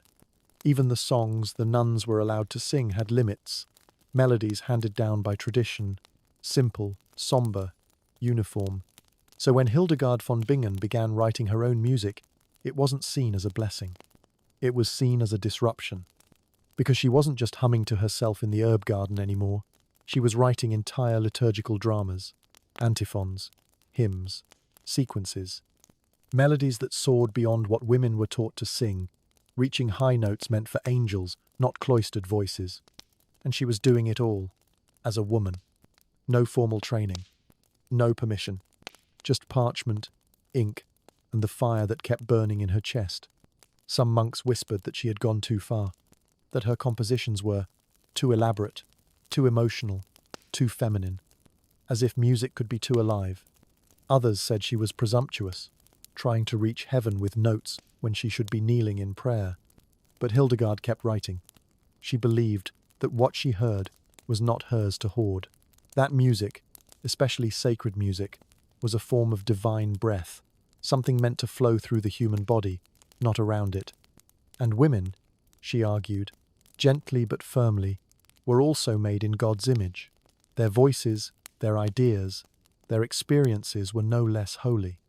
At the time, it was revolutionary thinking. But Hildegard didn't use the word revolution. She used words like creation, light, harmony, soul. She didn't shout. She composed. And slowly, her music began to spread. The sisters in her convent sang her chants during daily prayers. Visitors, mostly skeptical at first, began requesting copies. Her melodies travelled, copied by hand, passed from cloister to cloister. Not because they were popular, but because they were unforgettable. They didn't sound like anything else. The rhythms were freer, the vocal ranges wider, the imagery brighter, stranger, more sensual, filled with images of the cosmos, the womb, the breath of God moving through the world like wind through leaves. Some listeners found them too intense, others too beautiful to ignore. But composing was only part of the shock. Hildegard wasn't just writing music. She was writing books. Treatises on medicine, on plants, on human anatomy, on cosmology and theology. She wrote about the female body, its strengths, its mysteries. She wrote about disease, not as punishment from sin, but as imbalance, as something that could be understood, even treated. She wrote in Latin, the language of scholars and priests. She corresponded with kings, emperors, abbots, and even popes. And yes, she told them things they didn't want to hear. Gently, respectfully, but never apologetically. So what do you call a woman in the Middle Ages who composes like a man, thinks like a philosopher, and speaks with the conviction of a prophet? Most called her dangerous. A few called her divinely inspired. But many simply didn't know what to do with her, because Hildegard didn't fit. She wasn't meek. She wasn't quiet. She wasn't satisfied with copying the words of others. She created, and that alone was threatening. Still, she didn't seek fame. Her goal was never recognition. It was expression. It was obedience, not to the church, but to the visions that wouldn't let her rest. She once said, "I am but a feather on the breath of God." But what a strange and loud feather she was. The church eventually gave her its cautious blessing. Her writings were reviewed. Her music was acknowledged. She was no longer just a nun. She was becoming a voice, one that could no longer be ignored. But even then, she faced resistance. She wasn't allowed to preach publicly, so she wrote letters. She wasn't invited to councils, so she sent books. She wasn't allowed to hold authority over men, so she led women with strength, clarity, and song. In a time when women were told to be vessels, Hildegard poured out entire symphonies. In a world that feared the unknown, she gave form to visions no one dared name. And in a church that prized silence, she composed music so radiant it seemed to shimmer off the walls. She never claimed to be special, only obedient to something larger than herself, to the light, to the sound, to the still, strange truth that what is forbidden isn't always wrong. Sometimes it's just too early. Centuries later, scholars would puzzle over how she did it, where she learned, who taught her. But the truth is simpler. No one taught her. She just refused to unhear what had always been playing inside her. And she made the world listen. When people first heard Hildegard's music, they weren't quite sure what to make of it. It didn't follow the rules. It didn't sit neatly within the bounds of traditional plainchant, with its predictable phrases and modest melodic ranges. Her compositions reached higher, soared longer, and didn't seem concerned with staying within the comfortable monastic lines. The melodies twisted and lifted like vines reaching for sunlight. They danced around what was expected, and then left it entirely behind. Some listeners, used to the safe solemnity of Gregorian chant, found her music unsettling. Others found it awakening. It was as though someone had taken the quiet whisper of prayer and turned it into colour and breath. And perhaps that's exactly what Hildegard had done. She once wrote that music was the echo of the heavenly harmony that existed before time began, a kind of divine memory, embedded into the soul, waiting to be remembered. That's what her compositions sounded like, not something written, but something recovered, something remembered from before birth. She didn't compose the way other church musicians did, building off theory or established chant modes. She wrote as someone who had heard things and couldn't rest until she put them into human shape.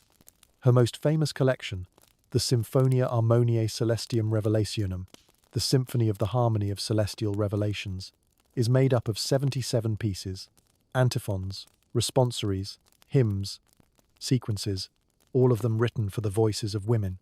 The melodies stretch high into registers rarely used in sacred music at the time. They demand power and breath and trust. They were written for the nuns of her convent to sing together, not quietly, but with presence, with strength. This was unusual.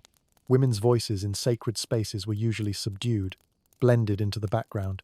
Hildegard's music did the opposite. It placed the feminine voice at the center of divine praise. Even the lyrics were strange. Her songs were filled with imagery that, for the time, seemed wild. She wrote of green fire, of the breath of God moving through creation, of the womb of wisdom.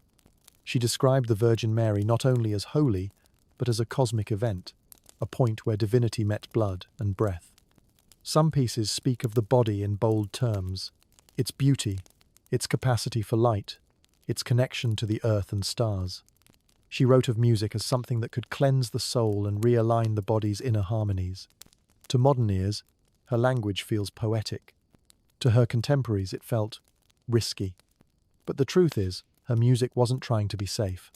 It was trying to tell the truth. And the truth, as Hildegard understood it, was luminous, embodied, and deeply musical. Unlike most composers of her time, Hildegard didn't write anonymously. Her name appeared on her works. That too was revolutionary. She claimed authorship, not out of pride, but because she believed her visions were part of her purpose. To hide her name would be to hide the source through which the divine had chosen to speak. She also didn't write for prestige or power. Her audience wasn't just the church. It was the aching, the doubting, the ones who had grown numb to the old liturgies and needed something that pierced through. Her music was a blade of light through stone. It was also, at times, deeply human. One of her most haunting compositions, O Frondens Verga, O Flourishing Branch, opens not with triumph, but with quiet reverence. It moves gently, then builds, until the voices seem to stretch up toward the very edges of what a human throat can do. It is not a song of domination or certainty. It is a song of reach, of hope meeting limitation, and choosing to rise anyway. That's what made her music different. It didn't pretend to be perfect. It didn't hide behind doctrine. It sang the way a soul might sound if it could break free of the body and speak its first clear sentence. Some have tried to place her in the category of proto-surrealist or call her music early feminism. But Hildegard wasn't interested in movements or labels. She didn't try to be radical. She simply didn't lie. She described what she saw. She transcribed what she heard. And what she created was too honest to be ordinary. Today, when her chants are performed, they don't sound ancient. They sound outside of time. They carry something that isn't entirely hers, and yet couldn't have come through anyone else.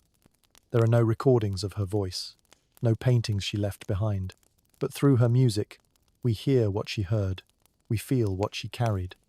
We remember that even in an age of darkness and silence, a woman once stood in a stone cell, heard the sky sing, and sang back. And not quietly. Hildegard never raised her voice. Not in public, not in argument, not even when she wrote letters that challenged bishops and emperors. But if you listened closely, if you really listened, you'd hear the rebellion in her tone. It wasn't made of fire, it was made of light. In the 12th century, obedience wasn't just a virtue, it was survival, especially for women. A woman's voice, when heard at all, was meant to be soft, agreeable, echoed only in song or in whispered prayer behind the thick walls of convents. Hildegard followed that rule at first. She bowed. She kept her head down. She copied texts by hand, served quietly in the infirmary, and said her amens at the right time. But inside, something louder was growing. It wasn't rage. It wasn't pride. It was clarity. And clarity, when given words, becomes hard to ignore. She started with music, not because she wanted to fight, but because it was the only language allowed to her. The church would never let her preach from a pulpit. So she composed her sermons, wrapped in melody, carried by breath. Her songs spoke of the female body as sacred, of Mary not just as a quiet mother, but as a radiant vessel of divine strength. She wrote chants where the divine wisdom was female, cloaked in cosmic power, pouring through creation like fire wrapped in silk. To some, they were just hymns. To others, they were dangerous ideas, set to beautiful music. Then came the letters. She wrote to abbots, to nobles, to the Pope himself. She didn't flatter. She didn't scold. She told the truth, as she saw it. She warned of corruption, of empty rituals, of priests who performed mass without love, of leaders who wore titles but lacked wisdom. Her tone was respectful, always. But the content? It cut deep, and she signed her name. When her fellow nuns were denied the right to sing after a minor conflict with the local diocese, Hildegard didn't plead. She protested. Not with marches or fire, but with words. She refused to comply. She argued that music was not a luxury for worship. It was essential. That silencing women's voices, even in song, was an offense not against custom, but against creation itself. They punished her. They tried to isolate her. But she held her ground. She said plainly, "You may block my doors, but the sound still rises." This was her rebellion. No slogans, no crowds, no thunder, just the steady, unshakable insistence that women, even cloistered, silent, humble women, could know things, could speak things, could see the truth, and offer it back without fear. She taught her nuns to read, to sing beyond what was expected, to walk with pride even if they never left the convent walls. She told them that the divine wasn't somewhere far away. It was in their bodies, their breath, their work. She called it viriditas, the greening force, the spark of life that moves through everything alive. Not something to beg for, something already inside. To live that way in her time was radical. To live it quietly, without apology, was braver still. Hildegard didn't wear armor. She wore linen. She didn't carry a sword. She carried ink. But with every note she composed, every herb she gathered, every letter she sent across the empire, she made a small crack in the stone wall that said women should stay silent. And the beauty of it? She didn't do it in spite of being a woman. She did it because she was one. Her theology, her music, her science, they weren't detached from her body, her femininity, her limits. They grew from them. They sang with hips and lungs and eyes that had seen pain, with a heart that had known enclosure, and with a mind that refused to be caged. History often forgets quiet rebels, but Hildegard made sure her voice would not be erased, because she set it to music, and music, once sung, has a way of lingering, of returning, of reminding us that rebellion doesn't always need to roar. Sometimes it only needs to breathe. Centuries later, her melodies still echo in cathedrals, still ripple through quiet corners of Spotify playlists, still land softly in the ears of women who weren't meant to speak. And when they do, they carry with them not just beauty, but permission to listen, to speak, to resist with grace. In the end, Hildegard didn't overthrow the church. She stayed within it and changed what it meant to sing from inside. By the time she reached her 40s, Hildegard von Bingen was no longer just a woman who heard music. She had become a composer, a healer, a visionary, a correspondent, and, though few dared say it out loud, a kind of philosopher in a nun's robe. Most women in her time weren't allowed to write. Hildegard wrote thousands of pages, and what poured out wasn't just music, it was an entire worldview. Her first major visionary work was titled Civius, short for Cito Vias Domini, or Know the Ways of the Lord. It wasn't a small book. It was a towering collection of 26 visions, each one layered with symbolism, scripture, cosmic diagrams, and vivid spiritual imagery.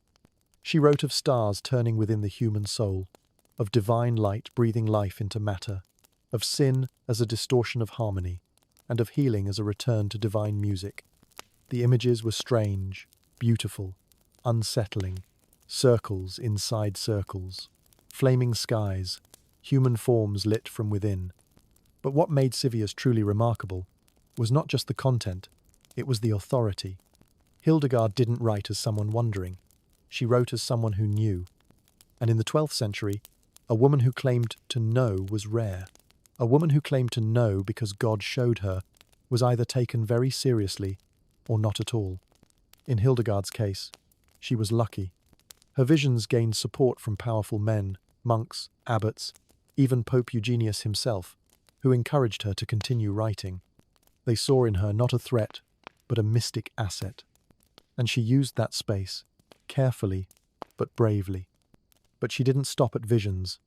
While her peers were copying old texts, Hildegard was observing nature, watching how plants healed wounds, how moods changed with the seasons, how some stones, when held in the hand, seemed to calm the heartbeat.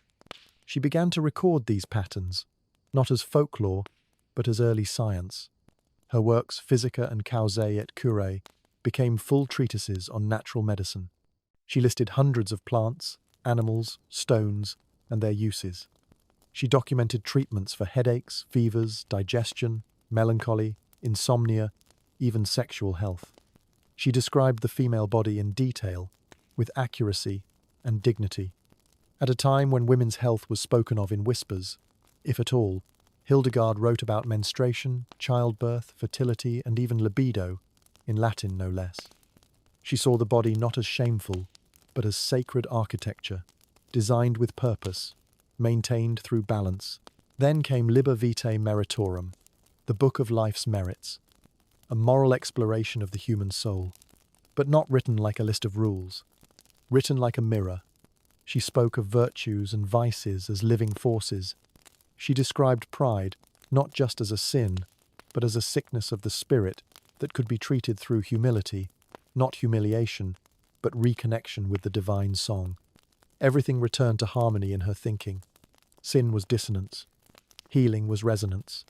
The human was an instrument in the cosmic orchestra, and the goal of life was not perfection, but alignment. Her final and most complex work was Liber Divinorum Operum, the Book of Divine Works. Written in her 70s, when most people were preparing to die, Hildegard was still writing about the structure of the universe. She described God as an eternal flame. She drew diagrams of cosmic order. She placed human beings not at the top of creation, but in the middle, between the stars and the earth, between spirit and clay. She wrote of the greening power, viriditas, as the divine force pulsing through all things that live. Plants, people, animals, music, even the soul. And here's what made her work truly unique. She never separated music, medicine, and theology. To Hildegard, they were all the same thing.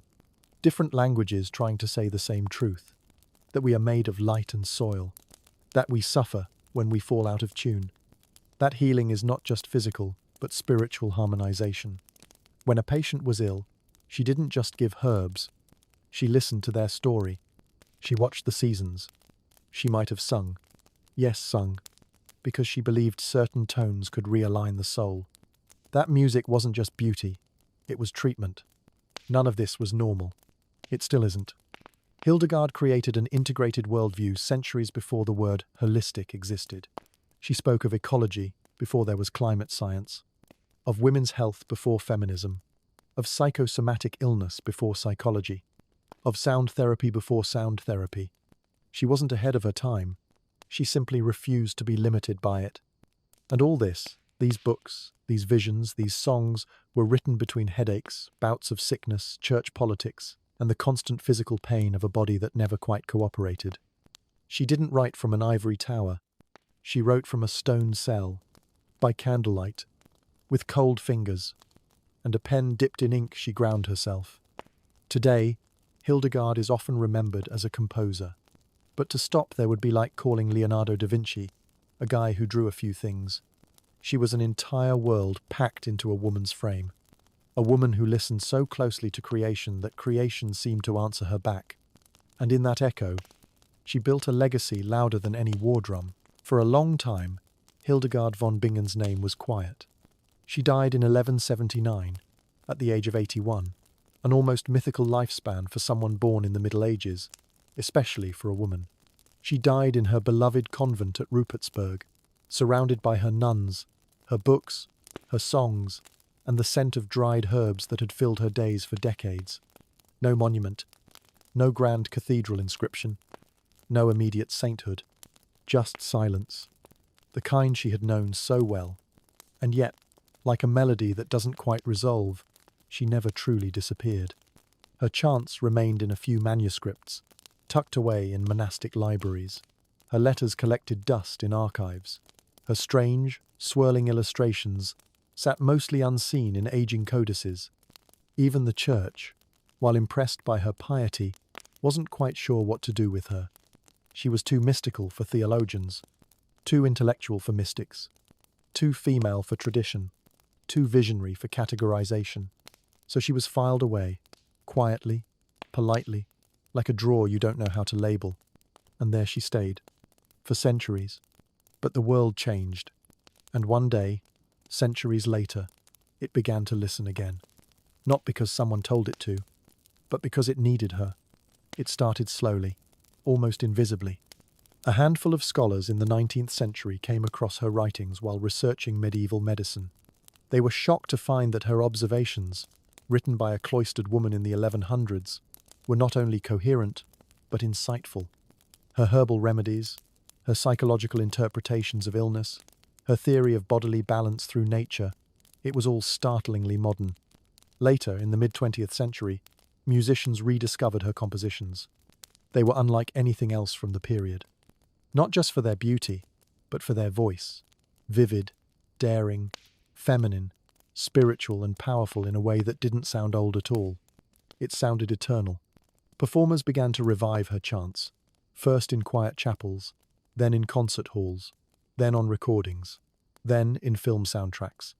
By the 1990s, Hildegard von Bingen had become one of the best-selling classical composers on CD. Not Bach, not Mozart, not Vivaldi. Hildegard, a nun from the 12th century, sung by women, heard by millions. But her return wasn't just musical. Feminist historians began to lift her name from the footnotes, not as a saint, but as a symbol of female genius, of bodily wisdom, of spiritual defiance within rigid systems. Theologians revisited her visions, not as superstition, but as theology in a different key. Ecologists saw in her writings an early blueprint for environmental thinking, her belief that nature was a sacred system, that all living things were bound in a divine circle of breath and decay and rebirth. Psychologists noted her holistic approach to healing, the way she treated not just symptoms, but grief, fear, loneliness. Artists found inspiration in her colors, her circles, her surreal cosmologies. Activists found courage in her unapologetic voice. And everyday people, people with chronic pain, people who felt silenced, people trying to reconnect with a world that often felt chaotic and cruel, found something else entirely: comfort. Because Hildegard never promised certainty. She didn't offer doctrine. She didn't claim perfection. She offered presence, breath, resonance. She gave voice to the parts of life that don't have easy explanations: pain, longing, beauty that doesn't fit. She didn't teach by command. She invited, through sound, through vision, through rhythm. And in an age like ours, where everything moves fast and meaning slips through our fingers, that invitation feels rare and needed. So why did she come back? Because we're finally ready to hear her. Because we've started to ask the same questions she did. What is the soul made of? Can suffering be transformed into song? Is the body something broken or something holy? Can we find harmony in a dissonant world? And when we ask, Hildegard answers, not with certainty, but with music. Not with dogma, but with beauty. Not with noise, but with a slow, glowing voice that says, yes, you are made of fire and clay, of shadow and breath, of song and silence, and all of it belongs. Today, her name lives again. Her chants echo in yoga studios, on Spotify playlists titled Healing Frequencies. Her words are quoted in books about feminism, faith, philosophy. Her face appears in stained glass, memes, textbooks, murals. In 2012, more than 800 years after her death, the Vatican finally named her a saint. And not just that, a doctor of the Church. A title given to only a handful of men and women in history, reserved for those whose wisdom shapes Christian thought across ages. But for many of us, Hildegard didn't need approval from the Church. She already belonged to something wider, older, truer, to the quiet tradition of people who listen deeply, who create without asking permission, who believe that beauty is a form of resistance, that the body is not a sin, and that the soul can sing even in the dark. Hildegard came back not because she changed, but because we did, because the world finally grew ears soft enough to hear a voice that was never shouting, a voice that waited, patient, warm, glowing like coals beneath centuries of ash. And when we finally brushed the dust away, we didn't just find a medieval nun. We found ourselves. She never meant to be a symbol. She never asked to be remembered. She didn't seek power, or legacy, or praise. She didn't ride into battle. She didn't shatter thrones. She simply lived, in rhythm, with breath, with seasons, with song. And yet, what she built was something more enduring than any empire. A bridge. Hildegard von Bingen lived in a time when the world was split clean down the middle. Body versus soul, woman versus man, silence versus authority, earth versus heaven. But she didn't pick sides. She wove them together. She believed in things that seemed impossible to combine: mysticism and medicine, faith and the female body, silence and truth, science and spirit, pain and praise. She believed a body could be sacred and still suffer, that a woman could be obedient and still speak with fire, that you could kneel in prayer and still stand firm in truth. Her life was not loud, but it was deep. She lived in stone halls. She wrote by candlelight. She walked slowly. She ached often. And still, she sang. And through her song she reached across the centuries, not like a shout, but like a hand extended in quiet offering. She didn't tell us what to think. She showed us what it looks like to listen, to see, to trust what moves inside, even when no one else sees it. In a world that teaches us to choose between being strong and being soft, Hildegard was both. She spoke gently, but she never apologized for her voice. She suffered, but she never stopped creating. She lived small, but she dreamed wide. She didn't break the rules. She rewrote the key. And now, centuries later, we still hear her. In music that floats like light down cathedral walls. In words scribbled in margins. In women who write without asking permission. In healers who treat the soul along with the body. In artists who follow images no one else sees. In anyone who's ever been told to be quiet and answered with a song. Hildegard wasn't just a saint. She wasn't just a mystic. She wasn't just a woman ahead of her time. She was a bridge. Between then and now. Between the stars and the soil. Between mystery and meaning. Between heaven and this aching, beautiful earth. And if you close your eyes and sit very still and listen not with your ears, but with your chest, you might hear her voice too. Not shouting, not preaching, just singing, like she always did. From the middle of everything.